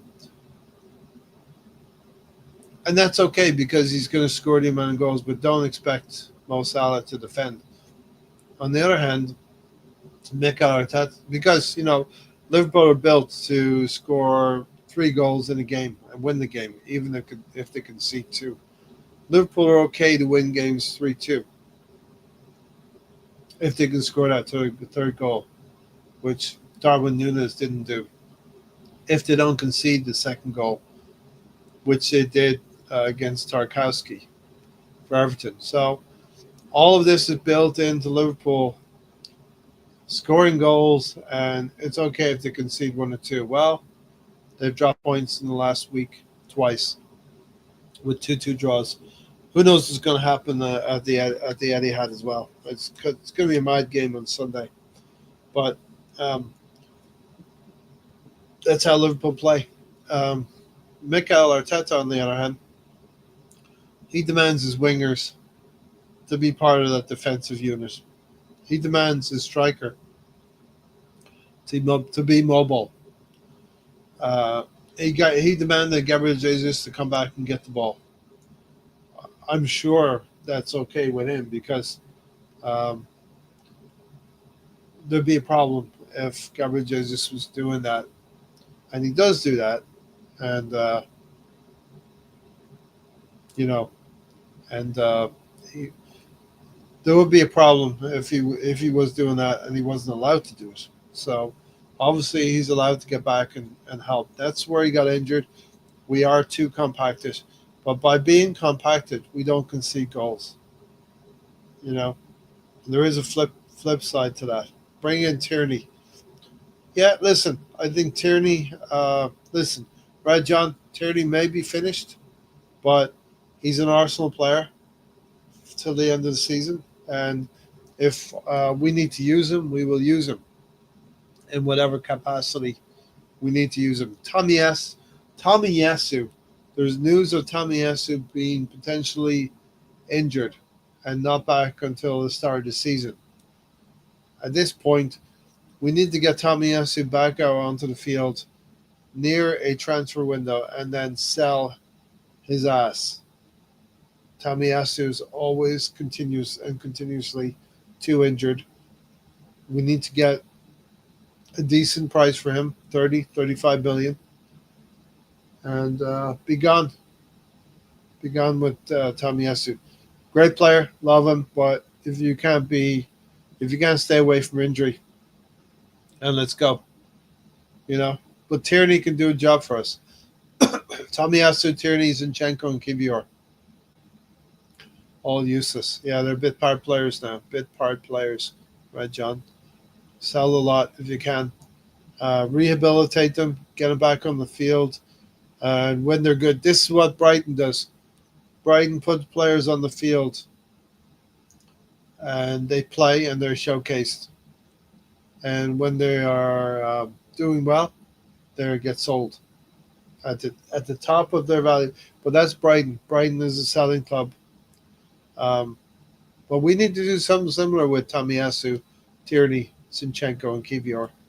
You know, get them moving, get them gone. Because these are four players. These are four positions in the squad that can be filled by players who can be available every week. Players who can come in and take minutes from Miles Lewis Skelly and help him get through his season. Take minutes from Ethan Waneri. Take minutes from Timber. Take minutes from Thomas Partey. You know what I mean? That's the one thing we're missing. Tony Turner in the green room. Didn't Tony know you Turner. didn't know you'd be by yourself the whole time. You didn't know I'd be by myself all the time. All right. My voice is going, Tony. My voice. That's why that's why you need some Irish whiskey to Need the clear up your. co-host. You need a co-host. I need the co-host. The co-host with the most. Who's the co-host with the most? I don't know. You don't know? All right. No. I'll bounce a few things off you. Steven said that is our best way to play, but Arteta won't allow it. So getting that type of forward is a waste of money and talent. Hey, Yep. let's talk Well, about the Champions League, Tony. We'll go through a few comments then go into the Champions League. I'm trying to win the Champions League here. No passengers, thanks. Yeah, players like Tomiyasu, Tierney, Kivior. I'm sorry, Tomiyasu. He's too injured. He's can, got to get gone, Tony. can you go back to the crappy players that we would qualify with Wenger, Squassilly, and you would see those, and those would be like the first rounds of 16s, and we would get past it because they all Probably, played. They all played the style of the. yeah. But probably the big thing with them was they probably didn't get injured so much as Tomiyasu and Tierney. You know. I don't know. You had Diaby, you had Wilshire, Mm, you had your look-alike Rosicky. Yeah, I mean, there's plenty of injuries, right? yeah. Um. Without And Saka, and I don't want to excuse this year. We lost because we had injuries, and that's why you plan ahead. You don't have a team with zero out and out strikers. I still consider Havertz a forward. He's not a striker. He's not somebody you that's a consider him a midfielder. he's not a curl a ball around the goalkeeper and all that stuff that a Yeah, striker you consider him a does. midfielder, right? Uh, Uh, I consider him a forward. He sucked at our midfield, so terrible. Red John said, without Saka, we stopped scoring from corners. But yeah, Declan Rice is not getting the job done. I expect We were coming very close the other day with when Harry was taking all of them, and they were going off Gabrielle's head every time. I mean, Gabriel did miss one or two, right? And one of the Leicester players actually blocked Gabriel off on his run as well. yeah, that one was definitely a card. Uh, But you hardly ever get them there. That's the problem. Marino, please bag one. You're our new striker, said Red John. Listen, he's been very efficient in the 20 minutes that he played against Leicester, one of the worst teams in the league. We're going up a Siri, turn level. off timer. Ray, stop turning on my timer. Who are you talking to, Siri? Yeah, you made Siri turn on a 20-minute timer. I'm usually good at that, huh? Yeah. Um, Steven said, if we're going to take risks, then we need to drop this crap style we're playing and do what we do best, create chaos. It's been a long time since we created chaos.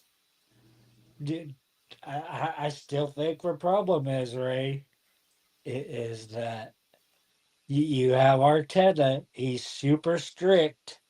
You have to play this style. He's shouting, micromanaging the entire time. He's Well, not well, micromanaging as used to well, much as he used to well, be. what happens when they do free kicks? It's up to the players what they decide. Because you see Gabriel go there and whisper in my ear, then he'll go Yeah. back there, and then But there's sometimes he'll probably a come back. signal coming from Nicholas Jover on the sideline. I think the players after a while, the players know what to do. Uh, Misfit Arteta will, with injury, more players trying to play to his system than nullifying any attacking qualities player Arsenal need hasn't been born yet. Um, The problem is we still don't. Cause I got where on Gary's show I said that Odegaard was running around like a chicken with his head cut off, and he was bouncing all over instead of just staying in a certain area. And he, he's a number 10. He doesn't need to play defense. there's no more tens in football anymore, Tony. He's a He's a left. he's He's a right eight. he's a You know what I attacking fucking midfielder. Eh? mean? But Ray, we're conceding goals. We're leaving the back line exposed because they're too high up the pitch. If we go How to a full many press, it works, but we're playing half press and it's costing us. Go ahead, Tony. uh, uh, um how many goals did he score 2 years ago? 15. And that's still in his locker, but he's not played like a. Open. Open the locker, Martin. I hated the 4-2-3-1 formation, but at least you had a attacking midfielder in it. Mm-hmm. Oh, we I, got I, two. Right now, we play a left eight and a right eight. and a holding one usually too. I don't. Everybody needs a holding. Everybody needs a DM in their team, okay? No, you don't. Yes, you do. Everybody needs a DM. I Who? need Arteta to slip, fall, What? bump his head, and Well, wake up with some new ideas and tactics until June. tell me why with Gabriel and Saliba, why you need a midfielder in front of them. You need a midfielder in front of your defenders to protect your back four. Why can't you just play with a back three then? Then Then everybody's your back always going to three play. will be exposed. How are they going to get exposed? Observation: Arsenal is missing Xhaka since he left. The left-hand side of the team hasn't functioned properly. I It's will because we agree. don't overload anymore. You don't Granit put. Xhaka, Granit Xhaka was an intelligent player. He knew what to do in the situations in that team. You had Zinchenko. We have to take a time machine, right? You have to remember, me and you I know we had this discussion. It was around Christmas, and we were debating about him being our player of the season at that Who? point. Zinchenko, Yeah, his that was a first few year. years ago. That was quite a That, few that, years ago. that's what I'm saying. His first year, it's like he was doing really good at that role, and that's why That's why Zaka could do what he was doing because you had Zinchenko overloading Yeah, the position. yeah. Is Bayern Munich still in Champions League? If so, they're my new favourites because Kane is injured. Kane is unable. After what Real just did to City, who can beat them realistically? Yeah, looking tough. Champions League has awoken. The giants of the Champions League have awoken again with Mbappe in their side. Real Madrid will be a tough nut to crack. Um, Tony, I, this I, I always Red waited for Atletico Madrid to have a go at him, and they just couldn't have. They kept getting to all those semifinals and finals, and they just couldn't put Atletico away. Madrid, Atletico Madrid are a tough, cynical team that will resort to you. If you think Arsenal have dark arts, if you think Man City have dark arts, go watch Atletico Madrid. They're the masters of the dark arts, right? And that's why he gets paid 32 million A lot, euros a year. a lot. Ray, we created chaos for 20 games last season. We nearly won it. We had to drop this crap style because it wasn't working, and it's worse this season. Yeah, we played slightly differently last season, a little bit more open, and we did have. I wouldn't have called it chaos. I think we did quite well for 20 games. Mustafi to go. Tony, you remember Mustafi? Colonel Mustard.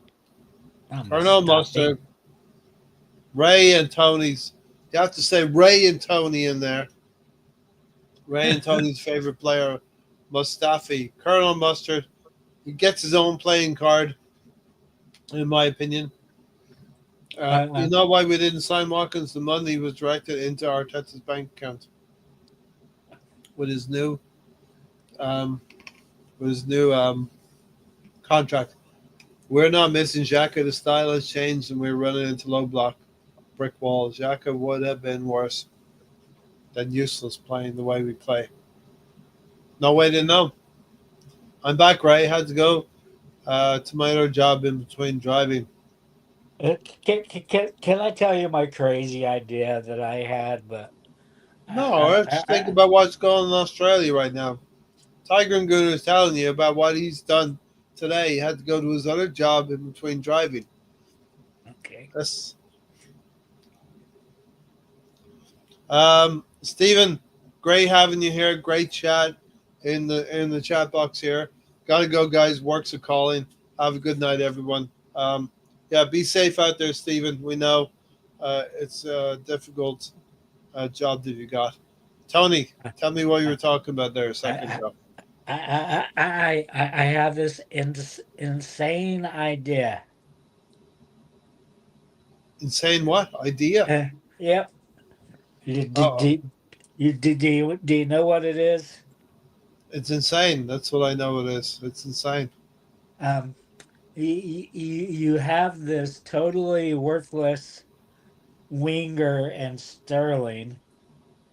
You got this guy that you can know Sterling that winger, yeah, you have this player that you know that can make for runs and crosses. He's from the country of Ukraine. How about left winger? yeah. Yeah, yeah. Zinchenko as left winger. Sinchenko. I told you my hot take is that he's going to play in midfield. Um, I gave up on that one last year. Eh? you give up on that. That's why it's called a hot take. Um, all right. Well, be safe, Tiger and Gunnar. Good to see that you're here with us. Um, all right. Are we going to do a live watch along? No. Um, are you going to do a live reaction to the Champions League draw in 7.5 hours? No, because the only reaction is, are we going to be. Tony, have you had a chance to look at this Eh, Champions League? it's not a draw though. It's fucking done by a computer. It's not balls. The computer is going to draw it then. Okay. Have you had a We chance to look at this? Had a chance to look at this format, Tony? the format. I've looked at it before, but What do you like about this Champions League format? um, I think it equals out more of a teams because you would get these super stacked. You'd have like you'd have Madrid, Bayern Munich, Arsenal, all in a group. That's why we kept getting kicked out of the 16 because we were stacked in there with those guys. Yeah, yeah. But also, And, you have, like as I said earlier, you'd have a Real Madrid and a Bayern in the same group, like Group A, right? Two good yeah, teams. They probably share points between them, but then there's a couple of minnows that they just beat up on in the group yeah. stages, and so you'd end up with what, 11 or 12 points. Dynamo Zagreb or however the fuck you Yeah, pronounce it. yeah, exactly. So this new system, we talked about it. You know, Arsenal and Liverpool and Aston Villa have done really well to get into the top eight. We talked about it. Would we be able to get into this top eight? And what we've done now, Tony, we've saved ourselves a couple of midweek games.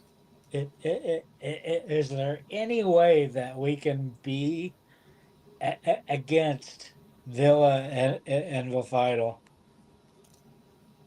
Is there any way we could be against them?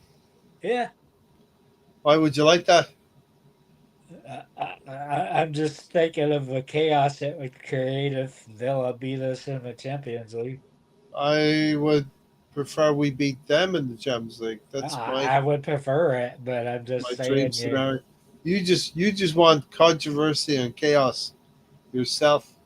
Um, uh, from what Tony, from what I'm understanding is, we want to be drawn with Feyenoord, right, and stay away from Inter. We're either going to get drawn Inter or Feyenoord. Enter. I haven't kept up with them much this season, but I mean they've been back up there. AC's been back up there. The Italian league's a lot more competitive than it's been. It's not Juventus every year now. It's moving around between the teams. Yeah.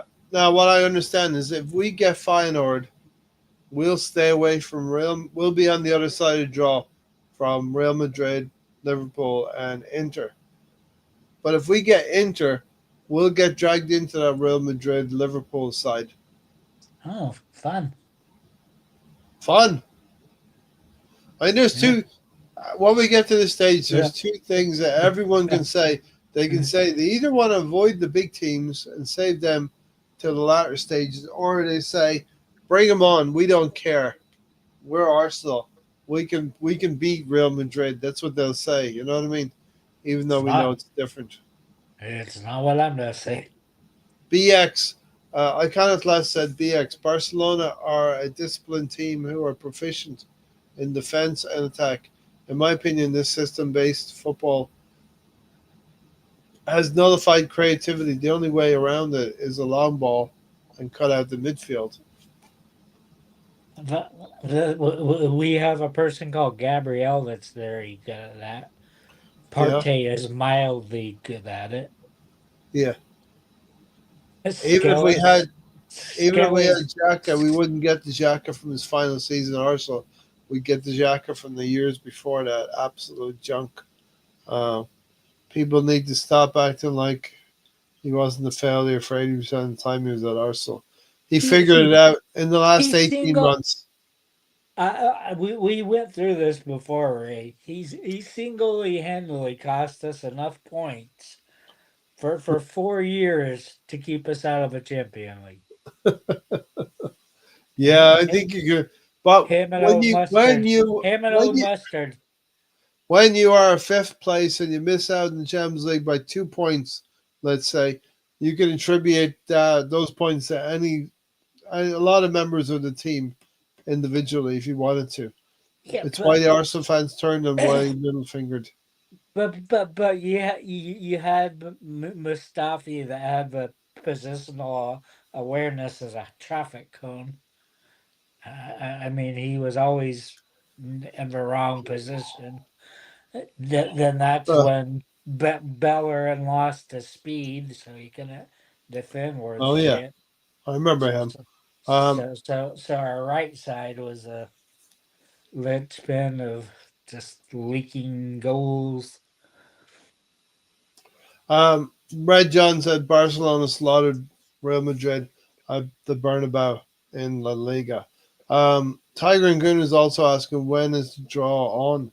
So I think it's actually on in about 7 or 8 hours from now. Yeah, it's usually close to the kind of time, me. Like I would say, what is it, 7 o'clock Eastern time? It'll be on. Yeah, probably. So that is 7 o'clock Eastern here in the morning. Tiger and Gunner would mean that it's going to be noon in the UK. So then you can key off of that for your time zone. That's Probably looking whatever. at evening That, time for you, Tiger and Gunner in Australia.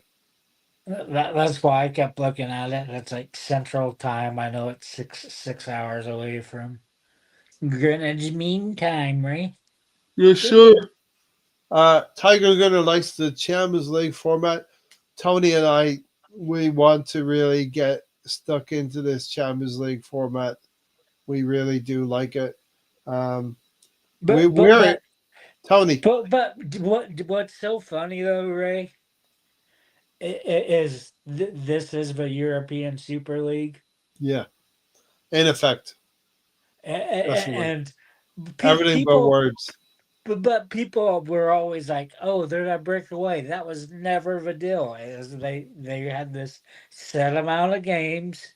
You have these big teams with 60 to 80,000 seat arenas. But 100,000 if you go to Barcelona. I don't know what the new Madrid holds. Tiger, It's weird how they just built that like a sarcophagus on top of the old stadium. sarcophagus. Um, Tiger and Gunner said, "Great to see City out. Love that when they're knocked out." But is there a way to get Real Madrid knocked out? That's what I want to know. And then you actually like the Premier League; it becomes much more of an even contest. Tony, aren't you supposed to be at your press conference for your job as technical director of Arsenal? Red John Uh, offered the job to you. I'm still waiting for their check to clear. I knew you might say something like that, actually. Very good, very good. Uh, Red John Jacker released Martinelli to attack now. Martinelli's basically a defender. He needs to It leave to help it his career. it Arteta is didn't matter. killing careers in pursuit of a theory that is simply flawed. It didn't matter who was there because the year before you had Zaka. He was kind of stay. He wanted to go forward, but then you had Zinchenko, and it was just all overloaded there. So pretty. What bothers me, Ray, Yeah, is there's a ton of world class players, but whoever the people that got Granit Xhaka at fucking like 34, 35 years old, whatever the fuck a yeah, guy is at this age, yeah, as one of 11 best players in the world, that's an insult to football. yeah, Because you know what Granit Xhaka is? yeah, You go for you go for ice cream. You get vanilla. You don't get French vanilla. You don't get vanilla with a little grinds in it. You just get plain fucking like you soft serve ice cream. That's what you get with Granite. Uh, Granite was nothing but bang average. Moving away from Granit Xhaka for a second, uh, the gap between qualifying top eight of the group stage and round of 16 is sort of a blessing, especially since we had injury. For sure, I mean, we thought that we would be able to free this time up so we could go attack the Premier League with a full squad with less injuries, but it's actually been the opposite. We've been thankful that we didn't need to go into a knockout round of the Champions League, but also with We would some be injuries, screwed. Tony, We would be screwed, right? we would be royally screwed if we were going into knockout stages. Um, since we won't miss Saka as much in the UCL, um, especially since we had that injury. Um, Liverpool, How many goals does Winary have in the Champions League? one I think in the Champions League.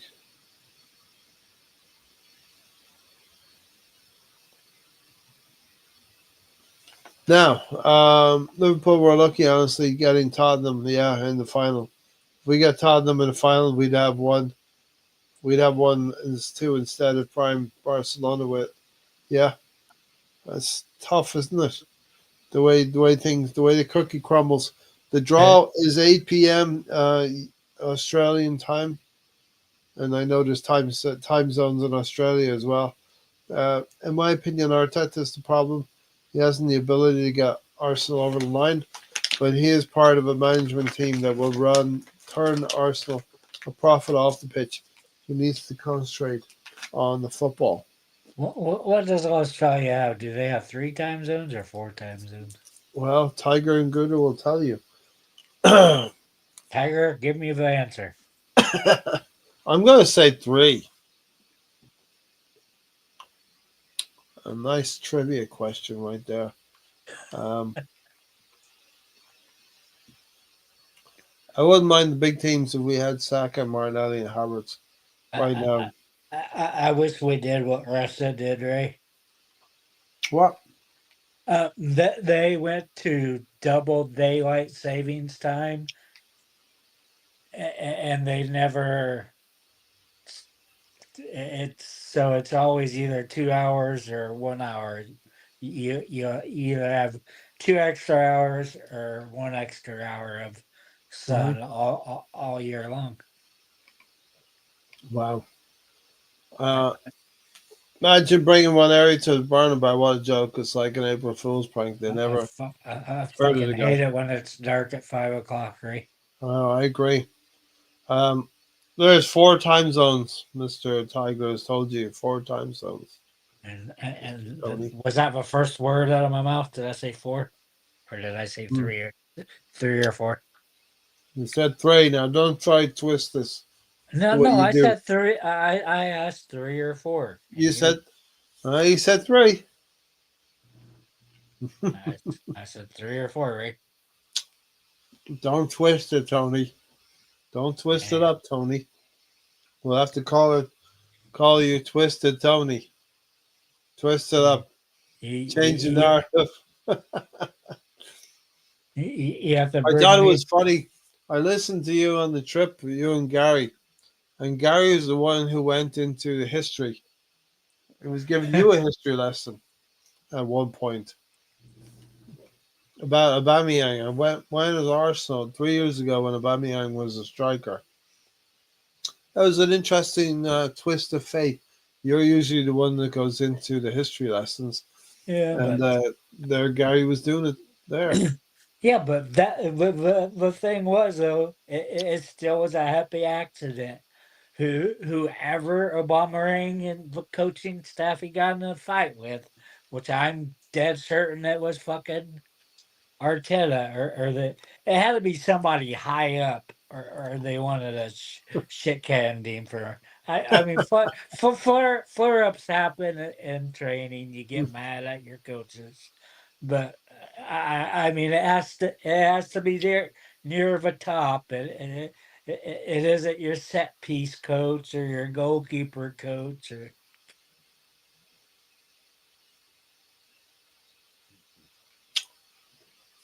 Western Australia, Southern Australia, Northern Territory, Eastern States, guys. Oh well, there you go. It would be an absolute dream for me to see Southampton relegated. Ramsdale can finally go back to where we found him, Division One, and we play Southampton last day of the season at their stadium. Hopefully, the Premier League is going to be handed out to Arsenal. Fanciful. I'm going to be called fanciful now. how's that happen, right? Liverpool will drop more points than us. And who's the be scoring our goals? Ben White, Odegaard, Gabriel Magalhaes, Saliba, Declan Gabriel Rice, Gabriel doesn't count, right? Raheem Sterling. Raheem Sterling to score three. There you go. Why aren't you going with Waneri? We know when very well. He scores a goal every 0.95. He's due to score then on Saturday, right?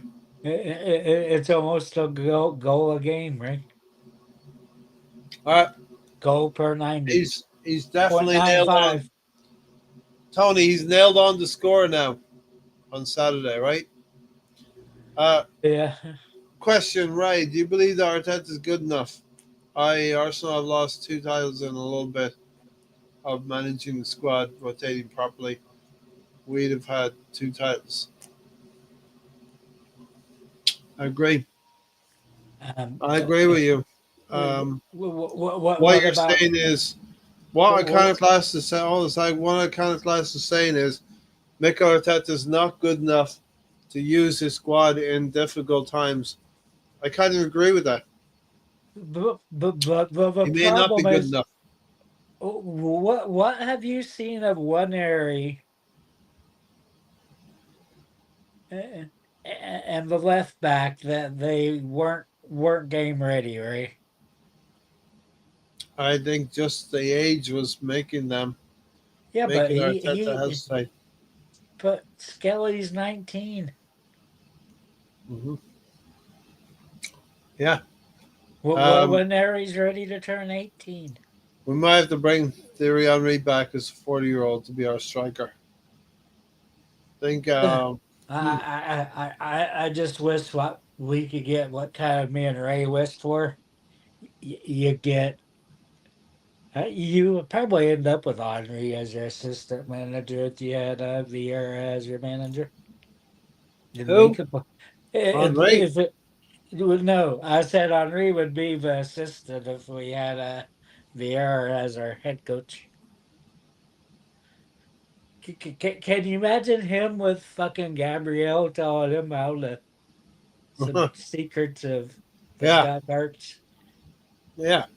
I mean, Okay.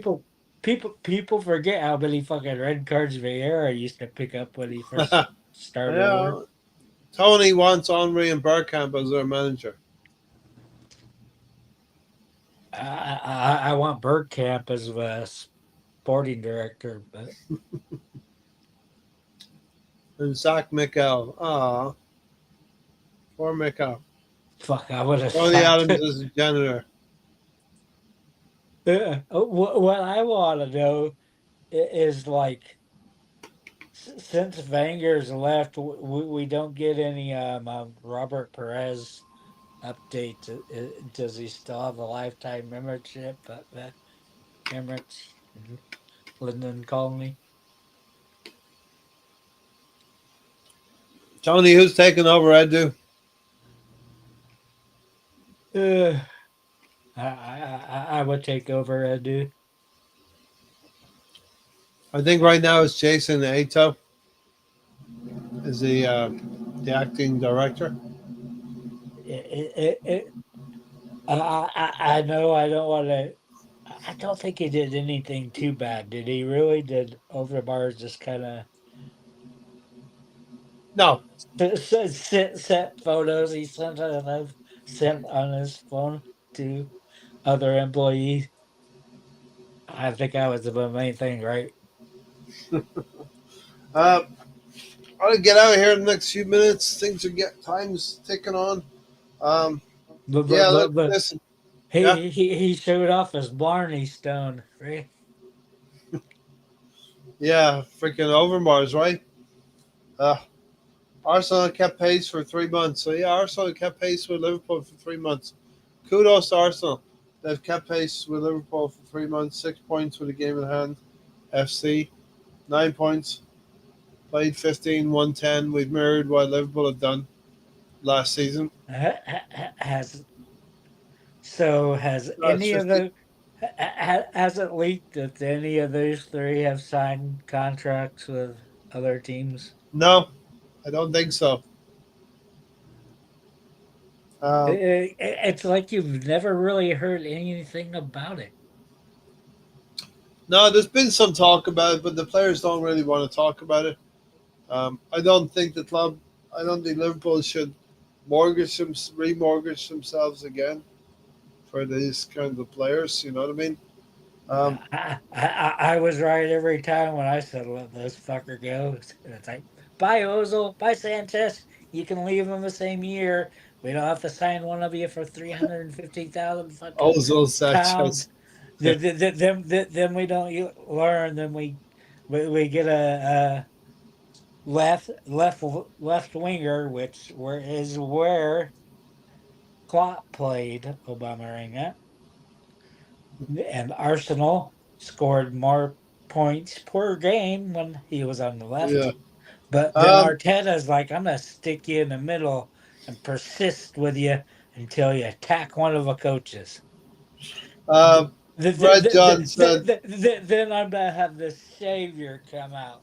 This guy yeah. that's been built forever.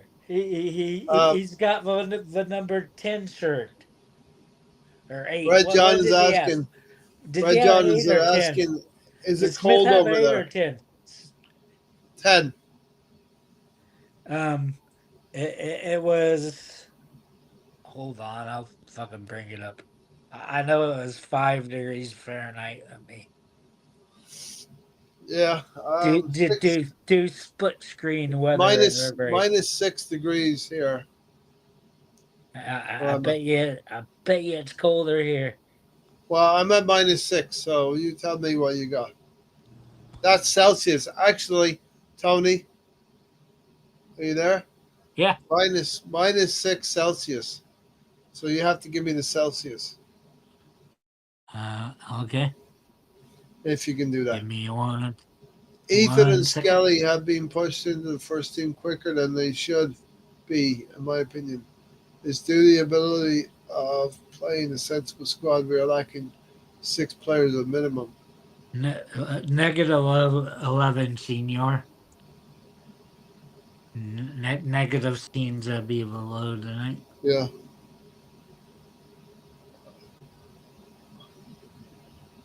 But Ray and Tony, I'm off to Liverpool when I'm back in the UK and Sheffield to see the World Snooker.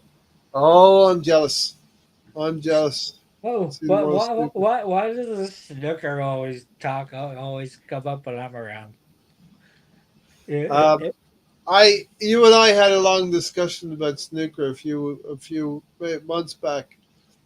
I was talking about Tony Drago. Well, when we first met, You know Ray, was Tony. You know Tony Drago when he was young. when we Well, used to first chat when we first met, Ray, you tell me how much you like snooker. I like That's snooker. that's I like used to be in the one. snooker. Used to be in the snooker hall playing snooker. So yeah, I enjoyed it. Um, you were Tony Drago. I saw Tony Drago recently. Slim. No, used to be slim and tall. Now he's put on. He's got a roll or two, and he was playing with Stephen Hendry. No, I don't mean Ivan Drogo. I mean Tony Drago, the snooker player, Mr. PP, Mr. Pottery Barn. Does Pottery Barn still even exist? Yes, it does. Yes, it does. All right. So let's round it up. I think, Tony, I think Liverpool have been getting tired and slowing down recently. Arnie Slot has been picking the same team over and The, over, and I think they're the, looking tired. they're old, right? And They're old. All right. Now, the key to this season, Arsenal must be consistent versus the bottom half of the team. Bottom half teams, we play a lot of teams in the bottom half coming up. Um, and if you look at the difficult games coming up, Arsenal, of course, have to go to Anfield and play Liverpool. But we play Forest away, and then we've got three home games. Not all well, together, of course, but Chelsea, Newcastle, and Bournemouth, and they're all winnable. but Liverpool play City away, Chelsea away, Brighton away, and Newcastle at home. one thing I think that tempered him, Ray, is Kanate's doing what he does every few years and starts picking up the knocks. Yeah. I love the guy. I always wanted him instead of Upamecano. He was better. I remember All right. one time. Well, One you time he have a got the ball. choice. One time he had the ball, Ray, and it was for some reason it was Layman doing the announcing or commentating, and he just Yeah. kept telling him to keep on running because he went from like the penalty box all the way to their penalty box Yeah. before he passed it. Yeah. He just told him to just run the ball into the back of the net. Lyndon Lazardi I, waiting for I, Tony. You got to I make a miss man drool, Paul Pot. You got to make a man drool. I, For I, Tony's going to drool and Lyndon Lazardi. I miss Layman. Layman was he's a character. Layman. Uh, so imagine Michael Oliver refereeing the Liverpool Arsenal game at Anfield. Wonder which team he would fuck with the most. Arsenal, of course. It's always Arsenal. Hopefully, I'll Oh, get to catch up with you over there, right? Yeah. Listen, we'll see I, if I'm in over in London, especially. Um, I'm I'll be nothing like convinced. two. There's two stars will have to come into the same constellation, Tony. I have a goal before the season ends, right? Uh, It's to convince you the refs are not conspiring against Arsenal. well, I've got a very big, like a Game of Thrones style book in the library.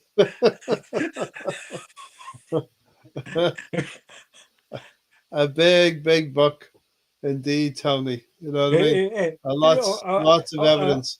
Lyndon or, or, Lazardi, yeah, or definitely. you have We like all those filing grew up with that cabinets. tiger, huh? Ray, you have like those filing cabinets that have the microfiche in. That it's weird. In every single one of like the European like kind of investigating slash police type show. It's like every single one of them somehow they end up in the library looking at fucking microfiche. It's like I don't know half of a American Microfiche. library. Yeah, microfiche. But when you look at it's just like the newspapers this big of a deal, and you put it under into the machine, and it project. You don't know what a microfiche is, right? No, no, no, no. Microscope. Nope. Um, silverfish. No, Not it's a machine. silverfish. You stick the film in there, right? It's like a newspaper. It's like Oh, and you can see the stories. yeah, it's all like super So it's like miniaturized. reading the archived newspapers. right? Yes, Okay. of like everything. So remember when the detectives they were trying to find, a link to they were trying to find Tony Turner in some town. There would be there would be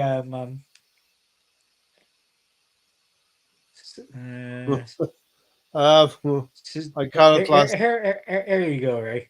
There'll always be profit. Iconoclast. Arsenal. The Arsenal business model is second to none. Don't buy the merch. That's what I'd say. What is that? It's a microfiche machine. Oh, okay. We're gonna wind it up pretty soon, Tony. Got anything to say about what's been going on with Liverpool and Arsenal? What do we need to Uh, do at the weekend? I don't know. I'm still kind of pissed off that you have this depleted team that you know needs players. You don't. You have to go out there and get a few players. Then at the same time, you have to be out there talking right now to players that contract ends at the end of a year. Yeah, I I mean, I think you have to do those things. You can't I just.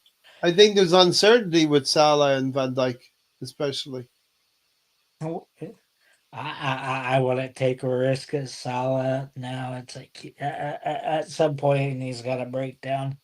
Yeah, yeah, he's something like 32, 33 right now, so he's got Well, not too many seasons left in him. well, You know what's his former compatriot doing this year? Terrible. who? The one that broke Bayern Munich. They broke all Mane, Sadio Mane. they broke all their Yeah, I don't know costs that where he they is. I don't know where he is.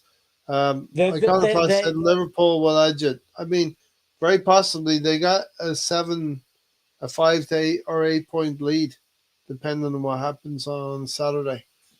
So they should be able to deal with that at the end of I the day.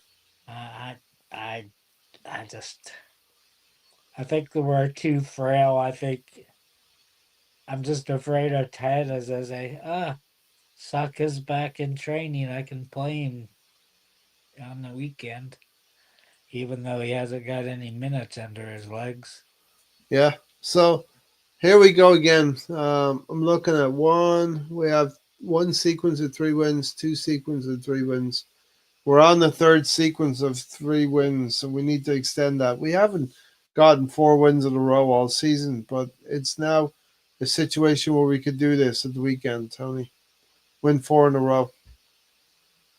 If Stan was Harry, he would be saying that's Brownie's address. I still wish he would do my system, right? Your system. Yeah. That was me actually closing my eyes there for a second. Did you see that? My system, right? Fall There, asleep live on no, stream. 3-3-1. I mean, I think that's simple. It's Three three easy. three one, Yeah. not 3-3-1. Uh, I'm still trying That to would get give you four used to attackers. these. Oh, Uh, three at the back and four attackers. That would be juicy, Tony. That would be juicy indeed. You know? Oh, that's what happens when you play it because you got because you're wing backs. You know what they are, right? Ray? They're wingers when they're up at the top. And then you got two wingers on each side. But we only have one winger that can play right now. uh, yeah. But the other one needs to go to old folks home. I kind Say, of said uh, Arsenal. Ray, I have to ask you this. What do you think when you see Sterling play?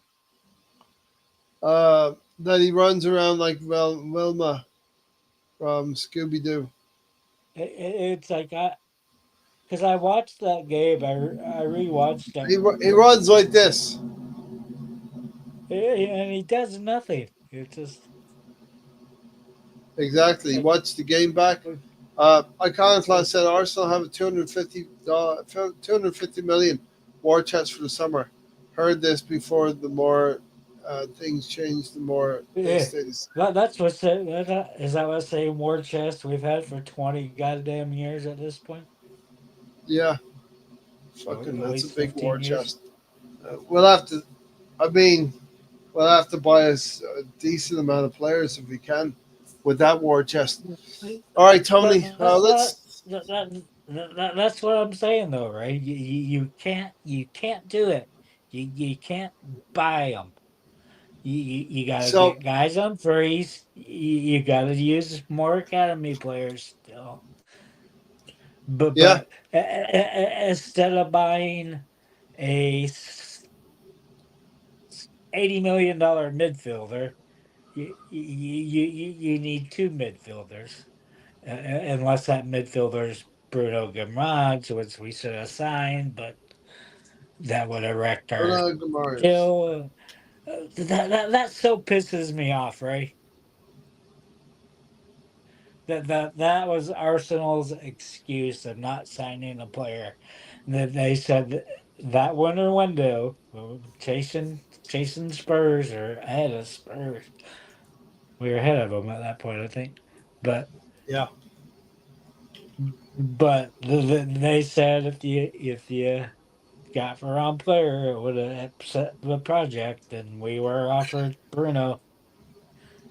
Uh, Despite all of that, Tony, we have a chance on Saturday to close the gap. I believe Liverpool will lose to Manchester City on Sunday. I'm about to go get me an 8 ball so I can predict the game. Huh? So I need to give me a magic 8 ball where you say where it says not very likely and other Uh, stuff. I kind of last said Arsenal masters of gaslighting their fan base. Arsenal sell most of the academy players for 100% profit. Alexa, dismiss. Or- Um, At we'll least leave it you're there, not. Tony. At least you're not triggering my Siri again. Yeah, Yeah. 20-minute The, timer. the only jeopardy for tomorrow in the draw is to know if we're going to be which side of the draw we're going to be on. We're either playing, Feyenoord or we're going to play Inter Milan. So do we want to be on the left side or right side, or We do want we to be think? on the right side, away from Inter Milan. We want to meet up with Feyenoord. You know. All right, Tony. We shall leave it there. Thanks, Tony, for being here live with me tonight. Right at the end, for the last 40 some minutes, whatever it was. My throat Uh, feels a little bit better for you being here with me. well, mine's still got a half horse because I cram I cram 4 hours of material into this time. I was late. I was supposed to have my doctor's appointment after the wrestling show, Yeah, but at the last minute they changed it before, and I didn't know they were gonna do like the Medicare exam, so I had to fill out all these paperwork that I would normally been back in me and wrestling well and done. started at the same time, but Russ waited 35 minutes for me. Well done, Tony. And listen, And what I did, Ray, well, I did. There are two 3 hour shows. They're 3 hour pay per view, and they're two hour developmental deal. So there's like 12 hours of football plus the 10 hours it took me to get all the photos and everything and cram it all into a tiny little package that nobody watches because I don't know why. I watched. I left a message. You I have left to a, huh? you have to message. I left a message. I left a comment. Yeah, I did watch. All right, so Tony, the Aussie football is coming soon. We're about 2 weeks away from the start of the season. So Tiger Yeah, and Gunner will be I, watching. I always hated it, Ray, because in women's World Cup years or men's World Cup years, Fox would take their they want to keep their people covering Aussie rules football. They would go cover women's World Cup, which All right. I will be uh, watching that for the Richmond Tigers, right, Tony? yeah, There we go. First game starts around about the 13th of March, actually, for Richmond. So we're about a month away. And I think it freaking may coincide with or very close to the Formula One season kicking off in Australia. So we'll be talking about that at times as well on the Thursday Night Forum. It's a little bit more of a culty kind of show, the Thursday Night Forum. How would you phrase the Thursday Night Forum, Tony? Wild and crazy things happen Thursday night, fucking right? Huh? you have chaos. You got Davy Crockett. I mean, there- we could make like a movie over all the stuff that we came We up had the with. All Stars against the Indigenous Australians play last week against in the opening. We're It's in we're we're Melbourne. we're we're down at Indian, right? We need to get a certain Indian back. Yeah, One definitely. one one Indian's lost, but dotted Indian, not the feather Indian like I am. Right. All right, Tony. Say good night on Yeah, that note. good night, Tony. Good night, everybody. Thanks for joining us. Hey, things can happen. Arsenal can beat West Ham. I don't know who the fuck is going to score. Maybe it's David Raya might score this time. But Man City can beat Liverpool as well and turn this Mhm. title race on its head. I Right, Tony? I have one last question, right? I got my finger hovering over it, but go ahead. We used to be the fucking Brady bunch. There used to be like six of us, and Yeah, mm, now yeah. it's down to Where there were two. six, there was two. There's now two. Yeah, we'll have to see if we can swell the ranks, get a few guests in here and God, stuff like that. God Okay. bless Tiny Tim. All On right. Take care, everybody. We'll see you Sunday. There's going to be some more fun on Sunday because the results this weekend are going to go our way. Take care, everyone. Come on, you Gunners. Keep the faith. Even you, BX Gunner, who thinks Liverpool is going to win it. I'm telling you, we're going to wrestle that title out of their hands, Tony.